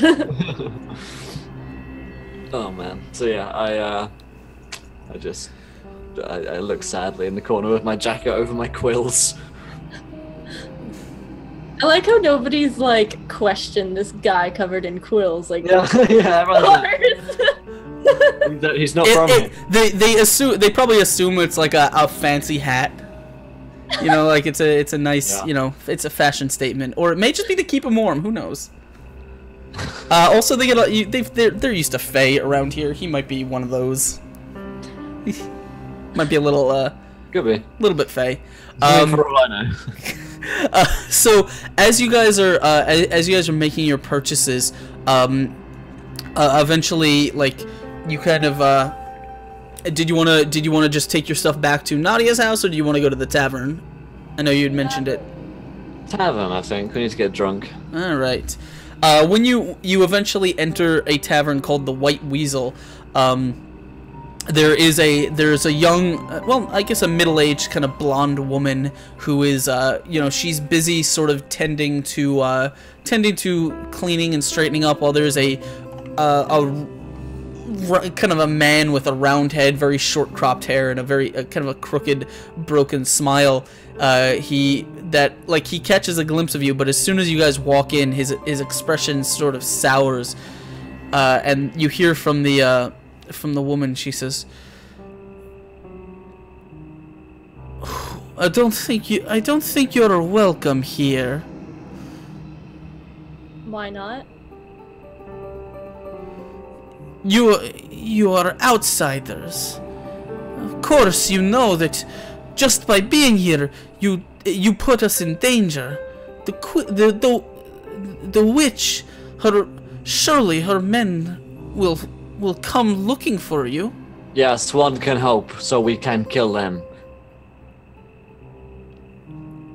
She kind of recoils a little bit and gives you a very sharp but disapproving look. She says, and the man, he kind of strides out from behind the bar. He says, Look, we don't want any trouble. We've been doing what we can to stay out of trouble, and you people do nothing but bring that here. Okay. You know what, guys? Let's calm the animosity. I know a way we could celebrate. And I start mixing the moonshine with the soda that I have on the cart. I like pass it out to people. I'm like, try a bit of this. Try a bit of this. It's what I like to call a cocktail. I drink. the woman says, you should do everyone here a favor and leave town while you still can. Well, before anything happens to us. We'll be doing everybody a favor when we rid you of that witch. As if you could do such a thing. Also, we don't care about you, so if you die, it means nothing to me. You see her expression just get very, very terse and very angry, and the man says, Friend, I don't appreciate you speaking to my wife like that. Nor do I think that kind of talk has any business in my tavern. We only came here for a couple drinks. We have lots of gold to share. We don't want any trouble, we just want a drink. Is that too much to ask?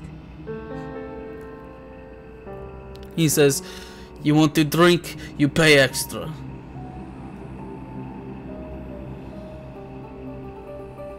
Okay. You want to live? Oh, damn! We don't pay extra. go ahead and roll me an intimidation check. It's like a rudeness to death threat level that occurs. A D&D staple. How rude are you going to be to me, NPC? Plus this level, I'm going to threaten your life. So he kind of looks like, as soon as you say that, his expression gets very angry. He says, you leave now.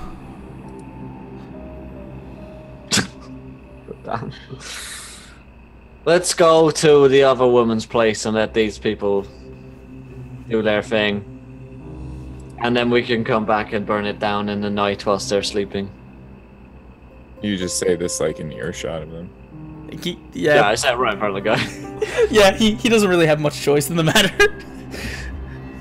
So the two are they're like gonna give you the death glare until you guys leave. Like you've completely turned them off.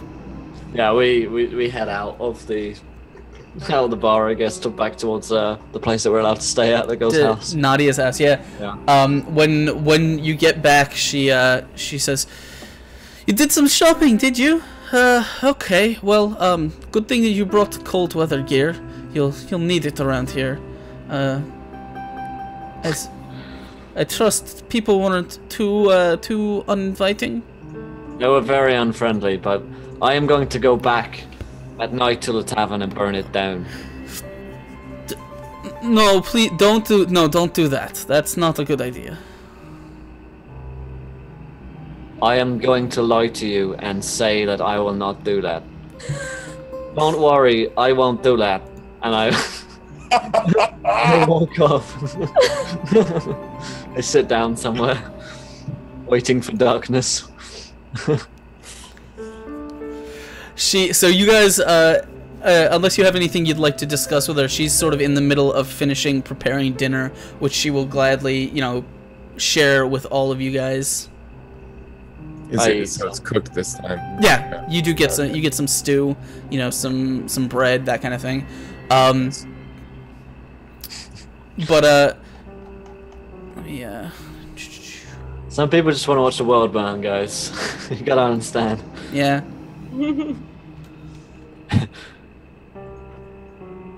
So as you guys are sort of in the middle of dinner, sort of towards the end, you hear kind of commotion coming from outside. I head outside of my sword. You you rush to the door and open it, and as you do, you see there's quite a lot of commotion going on in the town square. As it appears, there are a lot of men. They look like they're decked out in like soldier uniforms. They have like, you can see sort of the blue kind of tunic that they're wearing, heavy shield, like iron shields on, and helmets, and you can hear the clinking of chainmail as they shout orders. It looks like quite a large number of these men have kind of taken up the town square, and you can see that what they're shouting at is a smaller group of them appears to be going between each house and like knocking on the doors. Oh, damn. Probably looking for us. Let's go and meet them. How many are there? You do not know right now. We just got nerfed, didn't you? Yeah, we got nerfed like fuck. We got nerfed. Let's right after it. You could either go out and meet them, or yeah. you could wait till they come to, because eventually it looks like they're eventually going to get to Nadia's house. Yeah, in fact, we're gonna set up defenses in Nadia's house. So I say, we'll defend this place. And you see her kind of looking out the window. She says, "No, you must hide. If you hide in the back room, I will be able to. I can talk them down. I can tell them that you're not here." All right, but if that fails, I will murder them all in your house, and you will have to clean it up. And I walk and hide somewhere in the back room. She says, you don't want to cross these men. They're guards from the Pale Tower. I mean, we're gonna be having to kill them eventually anyways, so. So you guys want to take up positions in, like, you want to hide in the back room and either prepare an ambush, or there's a back exit theoretically that you could leave by. I'm gonna go out the back exit and attempt to climb up the roof. And before going up there, I'm gonna take some like random cloth. I'm gonna fashion myself some more Molotovs, but with like the big jars of moonshine. Okay. You're gonna need a stealth check to see if you can get out of the house unnoticed. Okay. What's the number? Oh man. I mean, that sounds crazy, dude. Would have been a 10. Oh, No big deal. it's fine. It's fine, Touchpad. We're not sad. Alright, it's just 5. I'm not stealthy. Alright, so as you are kind of, let me just check something right here. Like clunking around with like jars of bloop bloop bloop bloop. Okay. Waddling around. So as you exit the back and you're attempting to climb onto the roof, you hear kind of a shout, and they're like, you're not really sure what exactly it is. The guards themselves, they don't seem like, they're not looking at the back of the building. The shout that you kind of, as you sort of duck and you kind of pin yourself to the wall, you realize the shout was coming from a house nearby, as they are shouting at whoever's in the house to come out. But they are not very far from Nadia's house, so you guys can sort of set up. What do you want to do inside? Are you waiting? I'm gonna hide in another barrel. But I've got like, I have like a sword, like I have like a dagger ready. And I'm gonna be like, I am hiding now. Alright. I'm not gonna hide in the barrel. You should pop out of the barrel. Like one of the, you know, The door game where you break something and a chicken pops out and it's like I'll hide behind a door or something. Okay.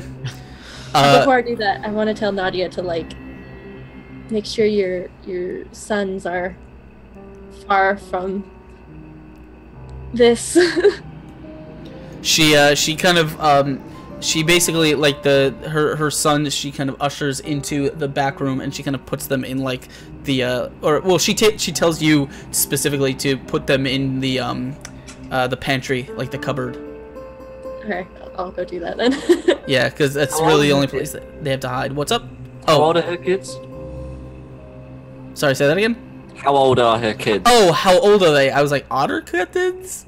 I couldn't hear what you said. Also captains. No, they are they're like 10, like 9 and 10. Okay, just checking. So after a little while, you hear a pounding on the door as someone shouts from outside. Daylon, you have successfully climbed up to the roof at this point, and you've been fashioning. You've managed to fashion 2 Molotov cocktails out of these jars of ethanol. They're crude. You don't know how good they're gonna work, but they might do the job. As Nadia she says, yes, I'm coming, I'll open, and then, as she opens the door, you hear the guards start shouting at her. They say, "The outsiders in town, what are they?"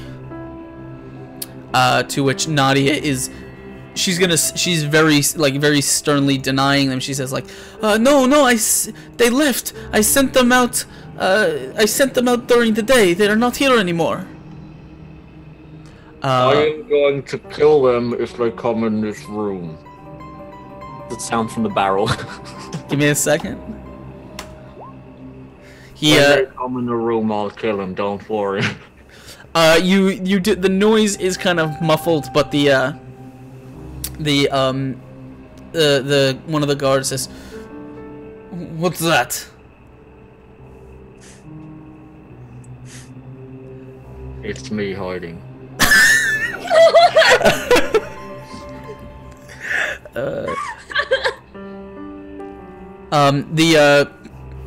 The guard is going to grab. You see him grab Nadia's arm. He says, "You're coming to the sergeant. You'll talk to him." As she kind of resists, but he starts yanking her like out of her house into the street. Can I peek over the roof and throw you my totally spear can. at him? You wanna try and attack him? I want to try and throw my spear at him. Okay. What about you guys? Are you're watching her get? Being on the No, back side of the roof? I'm about to jump out and cast Eldritch Blast. Okay. So I'm creeping over and I'm like, alright, go ahead and roll me an attack against him. You don't have advantage because he has not seen you. To be fair, the guy didn't even manage to find me, and I was like, I'm hiding in here. You're the barrel is muffling your, he heard a noise, but rather than sort of barge into the house, he's just taking her. So you gotta roll me an attack. A 19 is definitely enough to hit, so go ahead and roll me some damage with that spear. alright.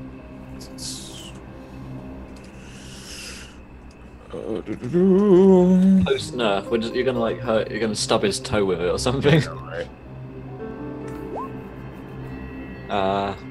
Alright. Let me check something real quick. Okay, so the spear is gonna strike now, which one were you aiming for? There were six of them. I'm aiming for the guard that grabbed him, and then I'm gonna I'm throwing the spear at him to not make much of a motion. Yeah. I'm gonna hide back behind the roof, trying to draw the attention to the house. Okay, so I need you to roll me a stealth check to see if you can hide. But the spear does slam into this. Okay. Yeah. You duck right behind, and they you caught them by surprise. And as the spear slams into the guy's shoulder, actually puncturing through, but the bar sort of preventing it from from going any further, as he's gonna be jarred off of, he's gonna lose his grip on Nadia as he stumbles back a step. The other guards shout, and they kind of look around. They say, "Where was that?" As they all draw their sword. It's literally nothing in all stealth games where you attack them and then you hide and then they're like, "Where is he?" And then 2 seconds later, they're like, "Must have been nothing." Well, they've drawn their swords. So before they get a chance to do anything, Catherine, I know you were prepared to do something. If you'd like to do it, you're welcome to. Yeah, I'm gonna cast Eldritch Blast At the closest guard. Okay. Probably that's grabbing Nadia. No, that drop to guy's the back house. a step, so there's another guard in front of him, but you can still blast that guy, yeah. Alright. Go ahead and roll me an Eldritch Blast against him. -1. I'm stuck in a barrel. That's, I don't actually see the D20 roll. What's going on with that? Yeah, it's need to roll a d20 plus your spell attack bonus. That, oh, there we go. 10 is, actually, you know what? He hasn't seen you, so you do have advantage on him.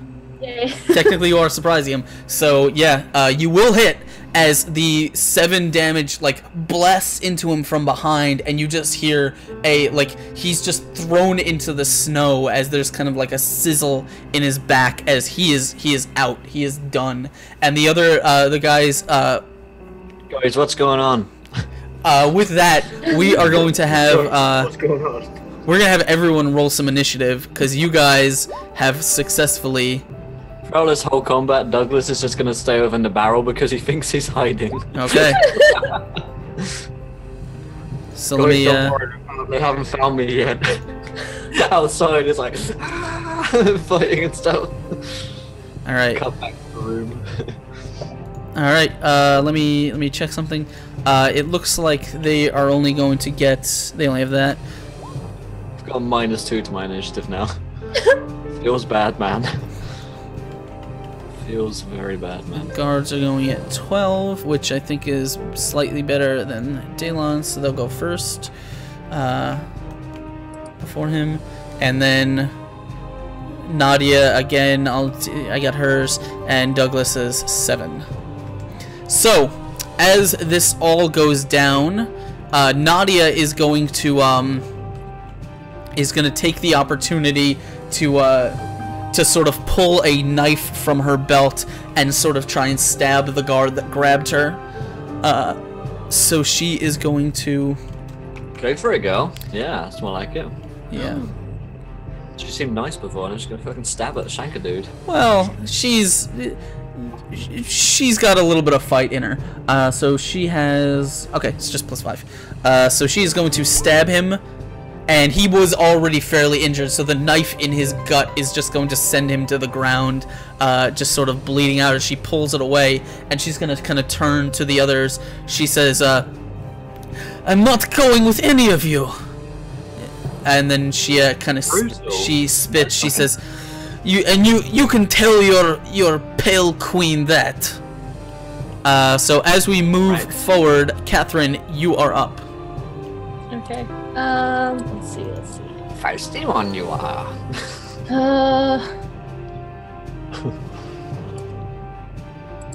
This like mother of 2 kids at a 9 and 10 just stabs a dagger into this guy's gut. Alright, I'm going to... Are we level 5? Or Yes, still level... you are 5. Okay. 5 with level 1 stats. Yeah. Nice. Don't worry, guys. We already got our attribute boost. How many guards are there? Can... Well, there are 2 dead now, so there are 3 left. 3? Okay. I'm gonna cast Scorching Ray. Sure. I'll roll it 3 times. Go for it. 18 will hit, nat 20 will hit, and a 9 will miss. Are these 3 different targets? Yeah. Okay, so one of you kind of like just move your hand across in like a horizontal motion, like lancing a ray out at each of them as they attempt to scramble with their swords to get a grip on the situation. 2 of them are gonna get blasted. One of them just manages to sort of duck out of the way, but the first one that hits is gonna kind of hit him sort of in the shoulder and send him spinning. Doesn't really take him out of the fight, but the second one is blasted like right in the neck, and you see sort of a charred, just a charred kind of cut out part of his throat and his shoulder as he just like and then collapses into the snow as you burned him to death. Damn. Cool. It's in a barrel, guys. You got this. Anything else? Or are you staying in the house? I'll step out of the house now. Okay. As I'm doing that, I'll yell at Douglas. Douglas, get out of here! Get out of here. I will get out of the barrel now. All right. The guards are going to go first. So there is the one that ducked is going to rush towards Kira, and he is going to make an attack against you with his sword. Because you're the only one on the ground. He has. Let's get back here. Okay. I should have stayed in the barrel, man. As you always should. That is a 22 to hit you. Oh, yeah. Alright. For 4 damage as he swings the sword and it just clips your stomach a little bit. Alright. That's gotta hurt. Alright, and the other one is, The other one is gonna reel for a second as he is going to, he's actually just gonna juke up, kind of spend his turn juking up behind you to try and kind of get around so they can both flank Catherine, but he's not gonna attack this turn. And then we go to Daylon, who is hidden. They have no idea where you are. So how many are left of them? Just 2. One of them has been injured, the other one has been... I'm gonna try and run off the roof, like parkour and like somersault, and grab my spear. Okay. So that your spear is in a dead dude. Yeah. How did I know? Yeah. You're gonna, I guess, go ahead and roll me in acrobatics is a thing in 5th edition. Yeah. Yeah, that's the one. Go ahead and roll me in acrobatics. Dead the bone. Sounds good. Nice. You kind of jump, but you, like, I don't know, you feel, your body feels sluggish. It must be this heavy coat that you've put on. As you attempt to somersault, instead you just sort of land solidly on your back in the snow, like, like right next to this body, and you just kind of yank your spear out of it. Nice. Graceful. Really graceful. Alright, that was it was Daylon's turn. What about you, Douglas? You are in the barrel. Alright, so I exit the barrel, and I jump out, kind of pop out of the barrel. Okay. And I realize there's no one around. Rush outside with my sword, and swing into the nearest guy. There's a guy with his back to you, yeah. I'm gonna stab him in the back. Alright. He's between, because Kira is between you and him, you can get advantage on the attack. Okay, so 22. That will definitely hit, yeah. Alright, so 4 damage. I do so much less damage now. Luckily, this is the guy that was just clipped by her fire blast, so he is already Nice. pretty injured. As you sink your sword into his back, and he just kind of... as it hits him, and he just kind of drops to one knee, and then slowly kind of keels over in the snow. Sweet. Alright. We are back. We're going to be back at the top as we do, and Nadia is going to... she's gonna kind of step around and... God, I gotta keep her fucking stat block in front of me. But shouting, I'm gonna have you negate the surprise. I think it'd be so split second. You're like, really? Who says that? I would be more surprised. I would be more like, She's gonna kind of reach over and pull a small hand axe from like a chopping block that's nearby, and she's gonna run around and attempt to chop this last guard in the back. So she is, that's just +3 with the hand axe. Oh no, it's +5 with the hand axe. A 13, as it does not hit, as he just brings his sword up to catch it just in time. And she's gonna shout to you. She says, "They work for the Pale Witch. We can't have them reporting back to her." Catherine, it is your turn. Are they wearing metal armor? They have chainmail, yeah. Okay, I'm gonna go up to him and cast Shocking Grasp on him. Sure. Go ahead and roll me that Shocking Grasp. Shocking. 14 is definitely a hit with the shocking grasp as you grab. Luckily for him, though, he was kind of insulated by all the heavy cold gear, like the cold jacket that is under his chainmail. So your shocking grasp does not do quite that much damage to him. But yeah, but you definitely hit him, and you kind of give him a jolt. It's more of a static shock, like when you kind of jolt someone from behind, than anything. But it's better than nothing. All right.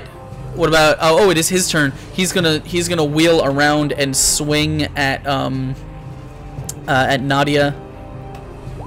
8 is not going to do it, as he tries to pull himself away from your shocking grasp.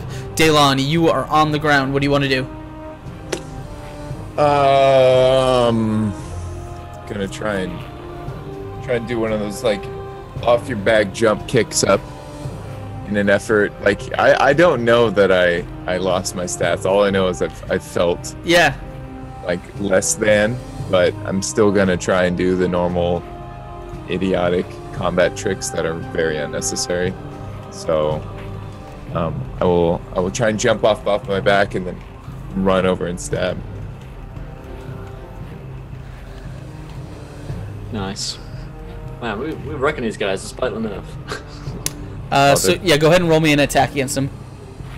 Okay. Cool. True, Seal. True. 8, glorious 8. 8 is not going to hit, unfortunately, as your spear does not penetrate his chainmail.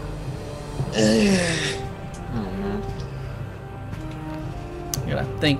Alright, so that will bring us over to the man in the barrel himself, Douglas. Alright, well, I'm out the barrel now, so it's like being out the closet. I come out and one guy left, yeah? Or 2? Just one. Just one. I'm going to run up to him, double-handed swing into his body, if at all possible. Okay. So I've got 2 attacks still, so it's a 15 and a nat 20. Well, the 15 would hit, but the nat 20 doesn't really matter. Go ahead and tell me how you end this guy's life. I ended with the help of Radical PJ. Welcome to the Adventure Radical. You are a gentle PJ and a scholar. Thanks for following, my friend.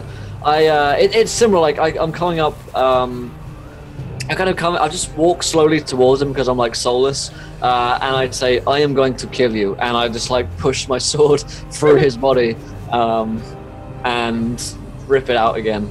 Yeah, as you sort of very like force your sword in to his armor and just push and push, you can kind of see his eyes go wide as he as the breath leaves him, and you can feel the weight of his body just going limp on on your sword as you then yank it out, and he falls face first into the snow. When he goes limp on your sword. Yeah. Am I right, guys? I pull it out back in its sheath. I usually wear it on my back. I turn to Nadia. You're safe now. She And just be like, told you we'd kill him. she looks around. She says, "This safe maybe, but there are more of them. They said something about a sergeant. Look, these are soldiers in employ of the White Witch from the Pale Tower. They've no doubt come here to find, to find someone, possibly you. Yeah, probably us. You kind of look around and you don't see you don't really, the commotion in the town seems to have died down, except for the fact that now it looks like there's no guards that are kind of grouped up in the center of town around the statue. You now see a couple of them posted out in front of the tavern. Sorry. Okay. So I say, are we gonna go kill those guys too? She says, these men were the ones who dragged my daughter away from me and brought her to the tower. Done. Let's get them. I'm gonna go like stealth ops. I'm like, guys, I got one of these. And I show him the Molotov, and I'm gonna like position myself around the corner of the tavern, My idea of stealth is that I put myself in a barrel. Even better idea. We'll roll you in the barrel at them. Roll me into them. Pretend I'm ale. And like inside the barrel. Just put my leg on the barrel, like, guys, let's have a drink, and then you pop out like a.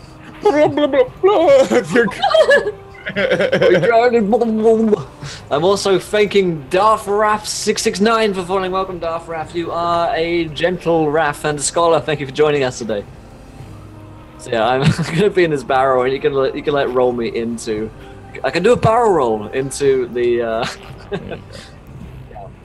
All right, so the when you actually get to the tavern, the men inside, like, the reason they were outside is because it seemed like they were probably pulling people in to interrogate them. But when you finally get there, it looks you see the outside is bare, but you can hear a noise coming from inside. So you just want to roll the barrel with Douglas inside, like right through the doors.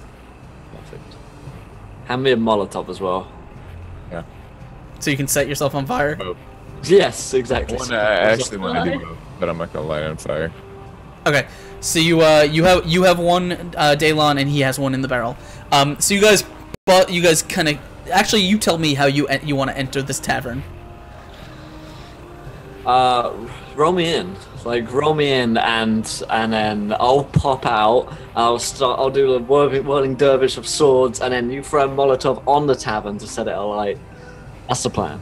I'm gonna find like a hill near the tavern entry, and then we're gonna put the barrel at the hill. There really isn't a hill that you can roll him down through the doors. Okay. If only there was a hill, like you could get a straight shot.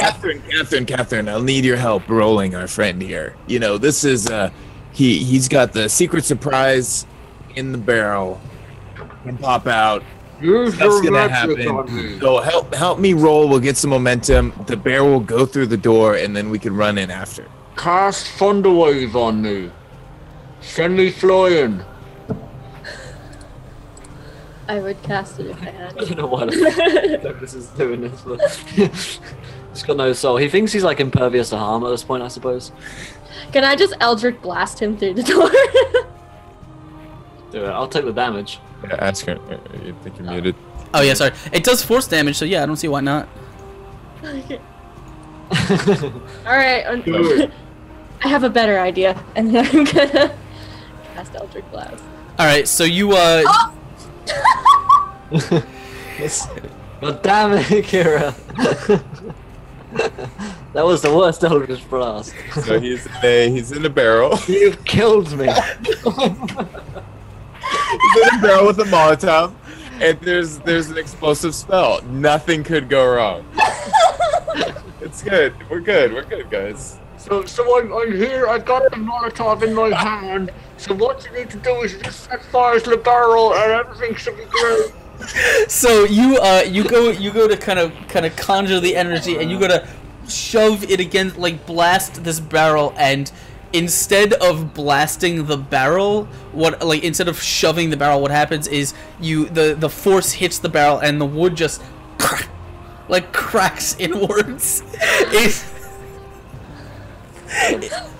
And so, and Douglas, you're in the barrel, and you're like ready to go, and all of a sudden you feel like sharp splinters in your side. If I could feel pain, this would hurt. Sorry. Captain, this reminds me of one of my ideas. No offense. It kind of does. Can we just roll him? I know it's gonna be a little uneven, but you know. The barrel's broken now, so I'm just gonna have to walk over there and kill him. And then I take the Molotov and I just lob it at them.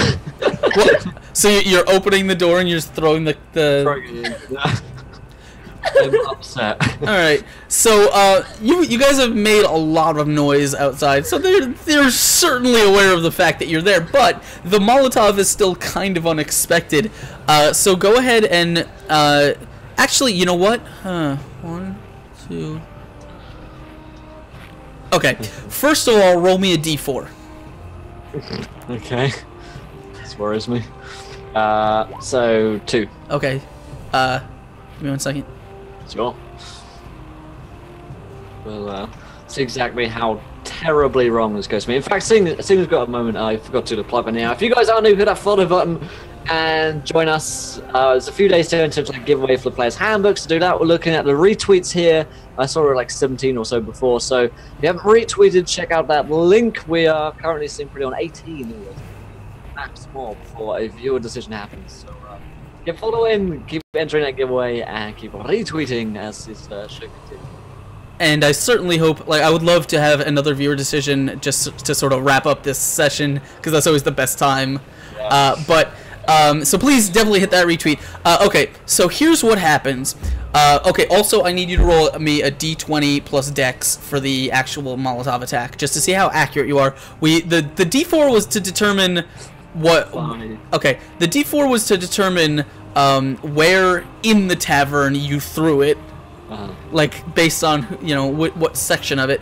And the attack will be to see how accurate you are. So, as you fling open the door, you kind of get a quick glimpse, and you realize immediately to straight ahead and to the left of you, there are some very, very scared-looking citizens of town. Immediately next to them are these are two soldiers that are sort of either keeping them in place or interrogating them. Then there is the bar. Then there is another two soldiers. And then, over in the corner, is someone you assume to be the sergeant. Your Molotov went right between the soldiers and the bar. But because you weren't very accurate, what happens is you throw it, it hits the corner of a table, and just the whole table goes up in flames. Great. Take that. I'm gonna follow after him and throw my Molotov like I want to fit in. Like, oh, great idea! And just like...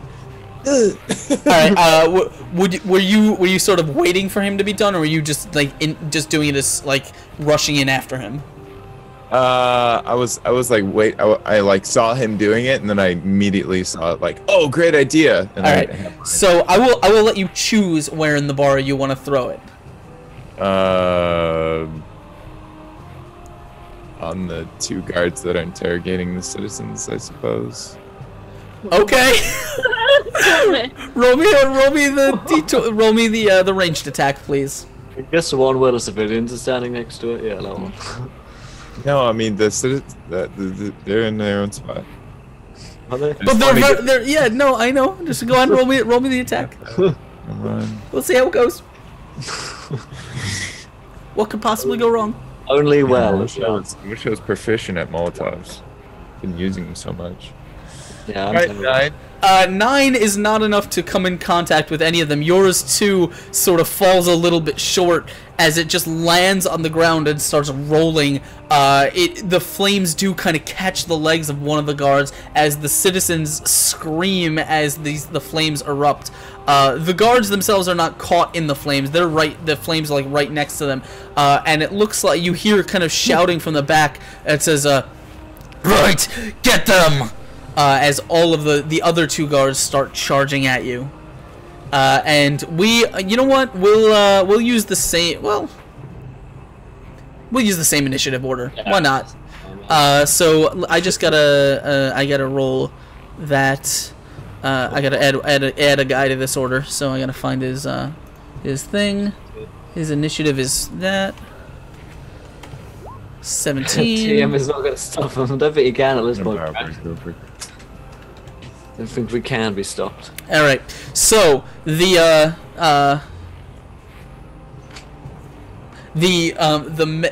guy who, like, as he rushes in, you see this dude sort of level a big sort of spiked shield. Like, it's a shield that's ringed with spikes, as well as a longsword who is shouting at his men, and he's not gonna waste any time. He's gonna charge right into combat, because you two are in the doorway, I think we'll check who he's gonna get first. It's either 1 is Douglas, 2 is Daylon. Douglas, he's coming for you. There we go. So he is going to make a longsword attack against you. I have to check something real quick. You like curled up into a ball to sneeze. You're like... Alright, see you soon. See you on Saturday. Dude, thanks for the host earlier. Good to see you, man. Looking forward to seeing that barbarian. Oh, this works differently in 5th edition, doesn't it? Ooh. Eh. Which one did? No, he has favorite enemy, but that doesn't do what it did in Pathfinder. Ah, okay. Gotcha. All right, so he's just gonna make an attack against you with his sword. That is a 10. Okay. And I guess. Luckily, my AC isn't too badly affected. I mean, it's kind of affected, but. All right. Yeah. So as he does that, that is going to be his turn. As he rushes in, and he's going to say, I knew we were here for something. Nadia is going. It's going to be her turn. She is behind you, so she is going to use her bow, and she is going to fire at him. Let's do it. All right. Let me turn the combat music up while I do this. So Sure. I turned it down a little bit. Sounds good. Okay. Nadia composite is +5. Oof. Not today. Not today, Nadia. Okay. And Catherine, we are going to you. You are sort of still in the back as all this is going down. What do you want to do? Burn it down. Yeah, I think I'm gonna cast Scorching Rays again, but this time I'm gonna focus all 3 of them at the whatever, the guy with the shield. Okay. Sure. Sure. Sure. Just remind me how many of these dudes are in here?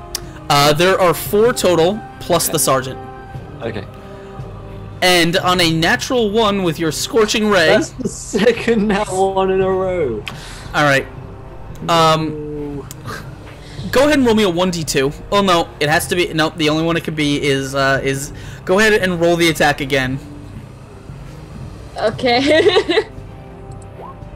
Alright, so... luckily, like, even though you critically miss, Douglas, you feel this kind of ray of fire just skim, like, right past your ear. Like, I just look back at her, I'm like... and then start fighting again. Just give you the death stare, really. It's my bonus Sorry. action for sass. Yeah, yeah, but... exactly. Okay.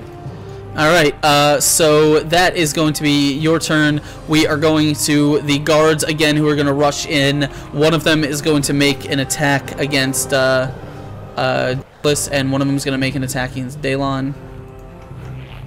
Perfect. So this is the attack against Douglas. Hit me. 3. He rolls in that one. He's going to sort of, like, as he rushes forward, there's fire sort of nearby. So he kind of, like, stumbles a little bit trying to get away from it, and he does not. He just whiffs through the air. The other one is making an attack at Daylon. He can't do it either. Wow, no one can roll today. No, we are terrible today. We're not on full. Oh my god. Alright, so that is them. Then we are moving on right along to Daylon. It is your turn. Kill him. I'm gonna go for the sergeant. Okay. Oh man, you level up when you kill this guy, right? Oh no, really you hot. you did you killed a dude? No, you didn't kill a dude last turn. I What's thought it was a boss. Oh, you're right. It is a boss. Yeah. Quick question. Yes. Did the first 2 rays hit the sergeant? Oh, you fired 3. I only saw the nat 1. Yeah, yeah. My bad. The 16 will hit. Okay. So that's sorry. He did take some fire damage. Okay. Oh, and we got another donation.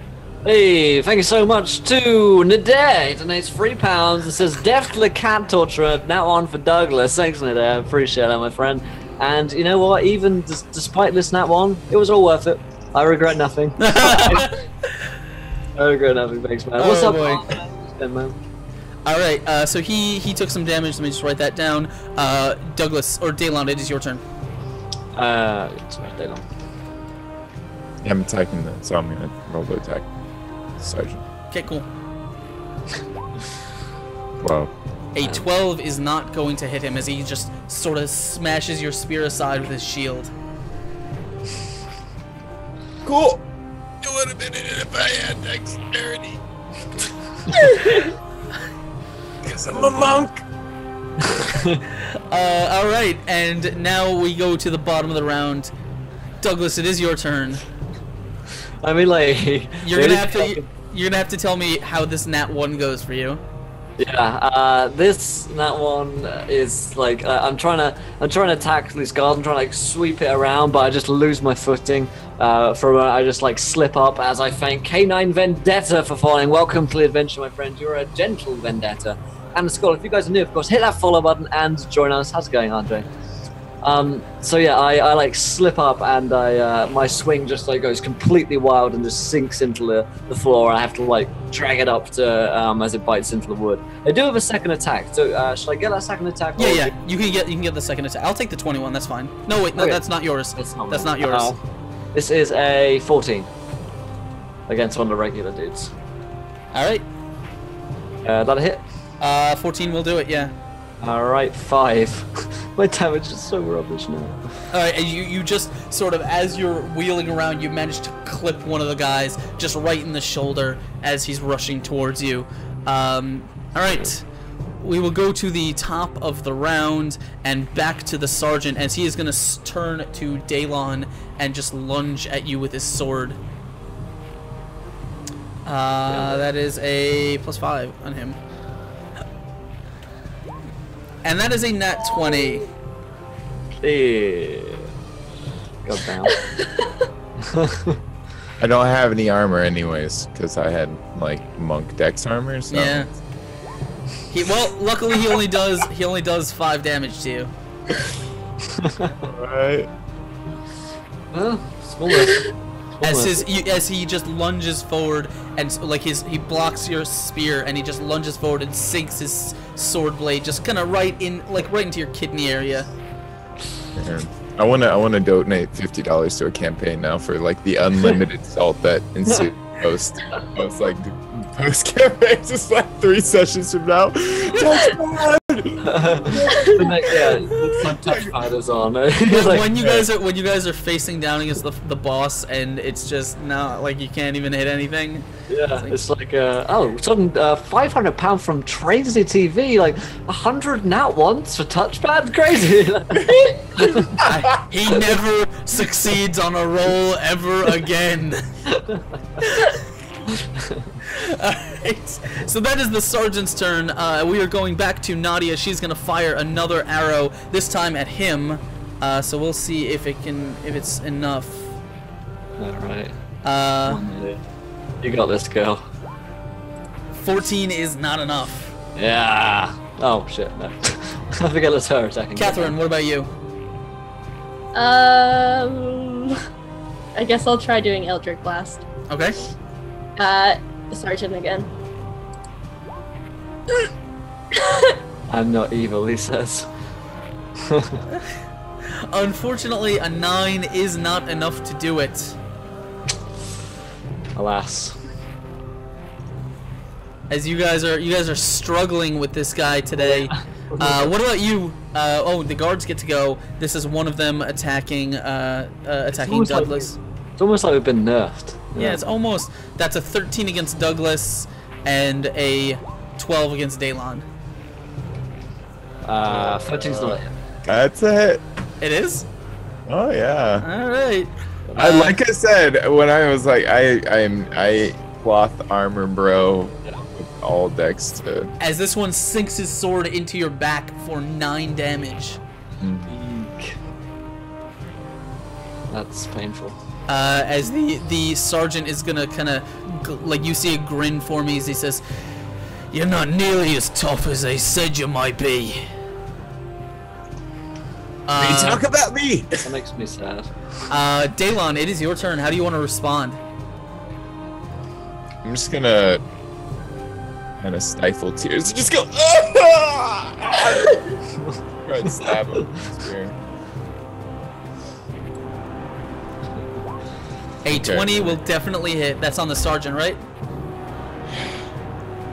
I'm gonna like As soon as I stab him, just like continuing that crying fervor. Just Go ahead. Strike. Yeah, go ahead and roll me some damage on him. Oh,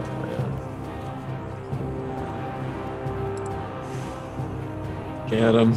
This is the one. We got this. We got this, David. Do it. Do it, man. Oh, okay. Okay, got some damage, and then you've got your Okay. flurry. All right. And then, oh, okay, a little 11 action. How's this for tough?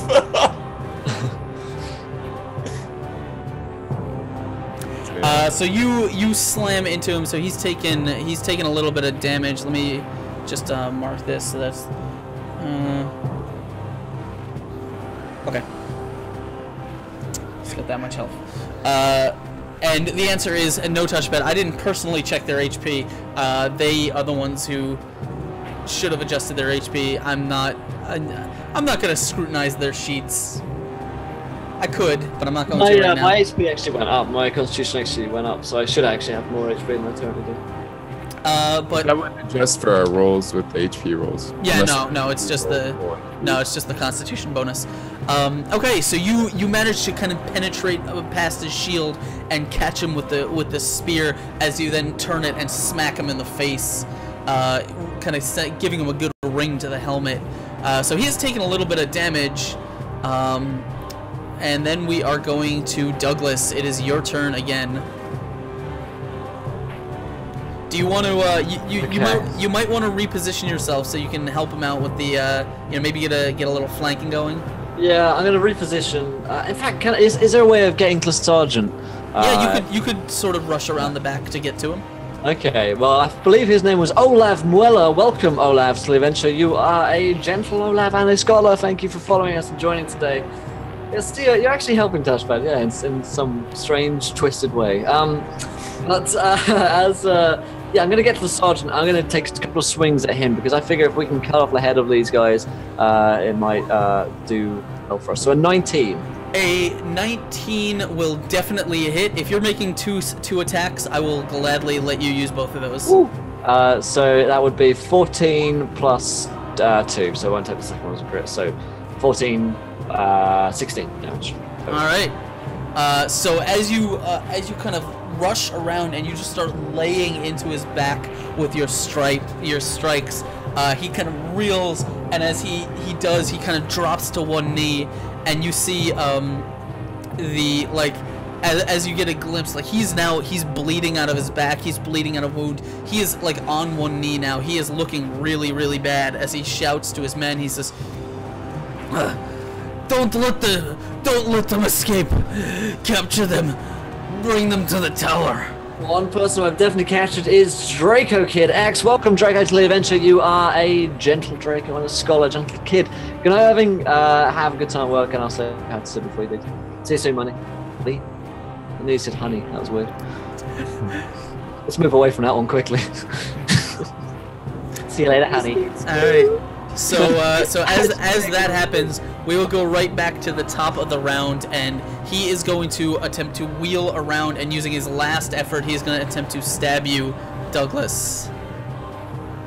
Okay. Stab me. I've got a 14. He rolls a 15. That's a hit. Oh. Find it.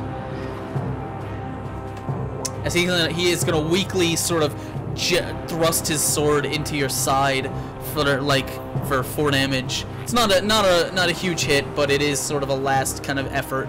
Ah, okay, 4 damage. Right, I'll take it. I'll take it. All right. Nadia is going to she's gonna fire again as she just picks off one of the men that are kind of near the burning tables. The fire is slowly spreading, but she picks off one of the ones that's guarding the townspeople. All right, and Catherine, what do you want to do? I think I used up all my spell slots, so I'm like stuck with my cantrips right now.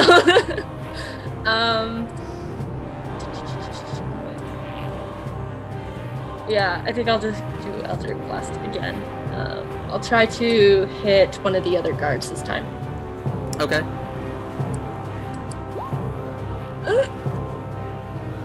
A 10 is not going to do it, unfortunately. Okay. I'm gonna draw my crossbow and then end my turn. Okay. So as there are two guards left. One of them has been injured. One of them hasn't. Plus the sergeant. The guards are actually going. Like the guard that is sort of injured is actually going to start running for the side, like the doorway to the side of the tavern. Because like this place is catching on fire. He clearly does not want to be here anymore, and he's got a bleeding wound in his side. True. The other one is going to is sort of standing guard by the citizens, like holding his sword out, just sort of not really sure what to do. Daylon, what do you want to do? I just want to finish the job. Okay. Go for it. Crush him. Crush with spear. I don't. I do not do it. Crush. Why? I do not crush. Unfortunately, he is kind of sheltered behind his shield, so you can't get a good angle on him. Actually, no, you are flanking him, because Douglas went around to flank. I'm flanking. It's true. So I have advantage. You do have advantage on him. So I roll nat 20. You do roll a nat 20. Oh man. I totally forgot that he had come around to flank. The ups and downs. So you, on the sergeant, go ahead and tell us how you use your natural 20 to finish him off, to take your anger out on him. Okay. Well, first up again. No. Take my spear and I start jamming it in the back of its calves, like one down into the left and one into the right, and just like and then I just go into the spine for a quick one and pull it out and kind of kick him over onto the ground. So as you just kind of spear your boar down, there's a crunching sound as you sort of twist it a little bit, as his body just goes tense, and as you pull it out, you kind of kick him over, and he just hits the ground with a thud, as blood is pouring onto the tavern floor. That's the tavern! And as that happens, you kind of you see sort of a light kind of start, like just sort of, you guys see a light kind of coming around Daylon at like a spotlight from above, as like little flecks of snow kind of whirl in from the open door, and Daylon, you feel a renewed vigor as his life ends, coursing through you. You, due to your fateful bond, you are going to gain a level. No. Yeah. And as that sort of energy flows through you and kind of redoubles your dedication to your purpose that you vowed, the other guard is gonna kind of like he's. A generous Oh my god! bestowal. And we got a donation coming in from Crimson Oh, Phoenix. let me have a look at that one. It says Crimson Phoenix donates £5 and says NPC attack courtesy of Monty Python and the Crimson Phoenix. Party is attacked by a paladin knight who says, "Knee. You are attacked by a knight of knee or nigh." All right. So actually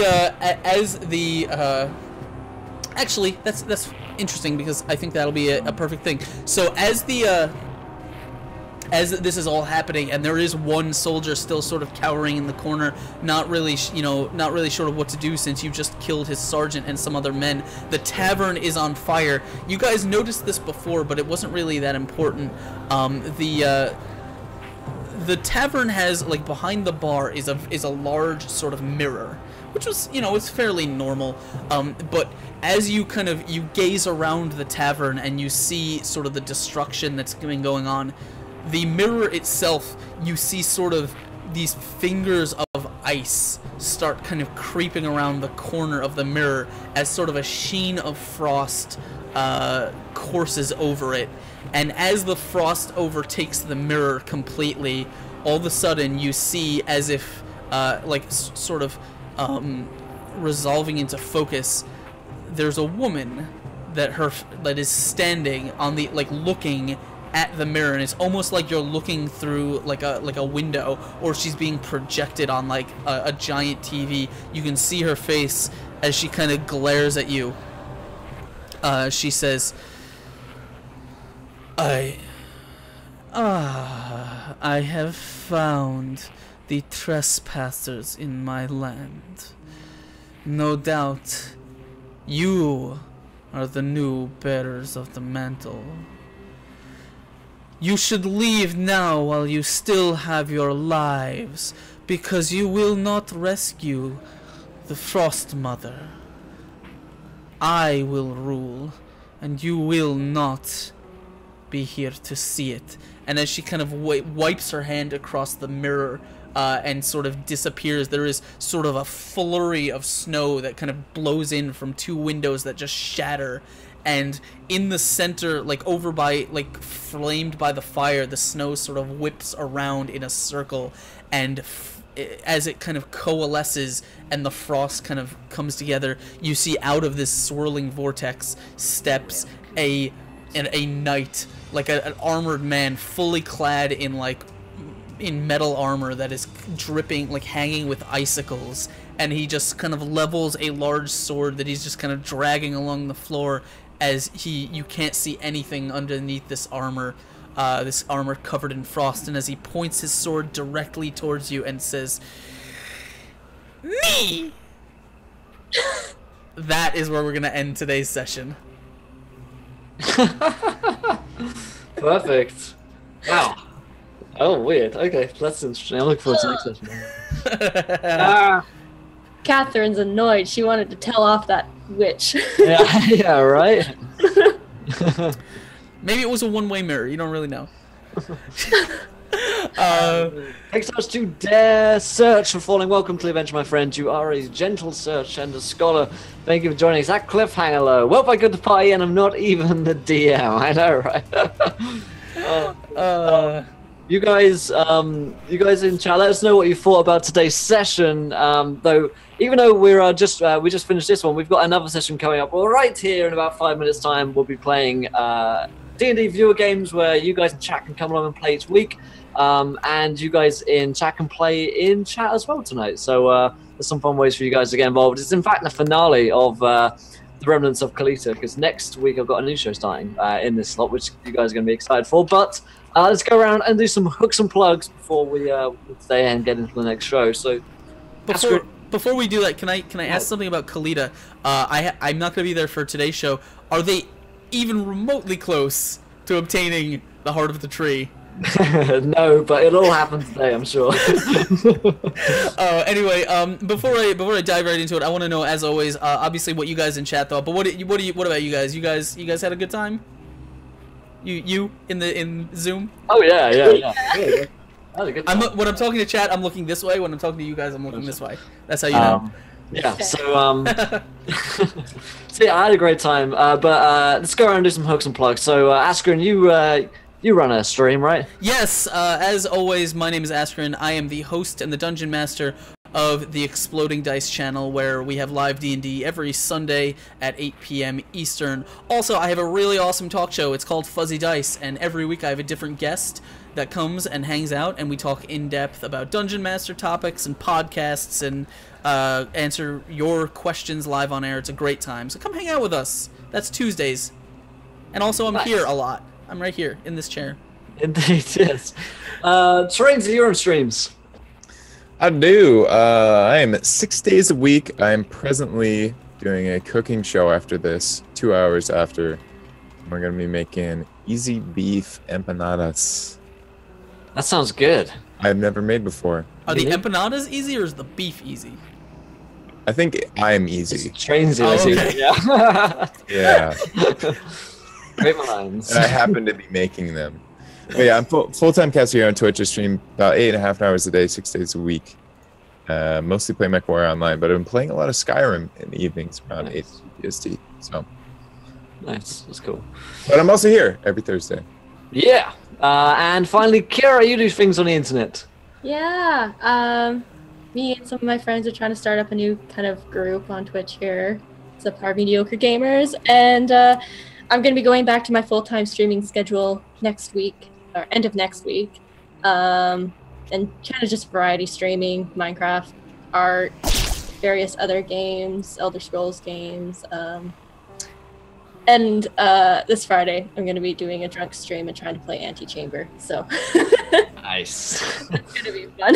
Drunk streams, best streams, I think. Yeah. So, thanks for joining us today, guys. We're going to go down here for a second, and then we'll be straight back up with our next show, which is, of course, the Remnants of Kalita, where you guys in chat will be playing along with us in a new, exciting, fun way, and we'll be trying to get the heart of Kalita in this exciting finale here. So, if you're interested in joining us, do come along. Also, huge shout outs to everyone who donated today. Thanks to Kill Cannon for that Nat 20 for Trainsy, to Future UK, still deciding what to do. Of course, a massive thank you to Touchpad TV, like £50. Thanks so much, my friend, and for making us weak and terrible at everything. We still appreciate that. And to Crimson Phoenix for double the madness, and to Nadir for that Nat 1 because I killed the cat. And again to Crimson Phoenix. So we'll see you guys in but a few seconds here. It's been great hanging out with you guys today. Until next time, in but a few moments, try not to roll too many Nat 1s because we want to be here laughing when you do. See you soon, guys.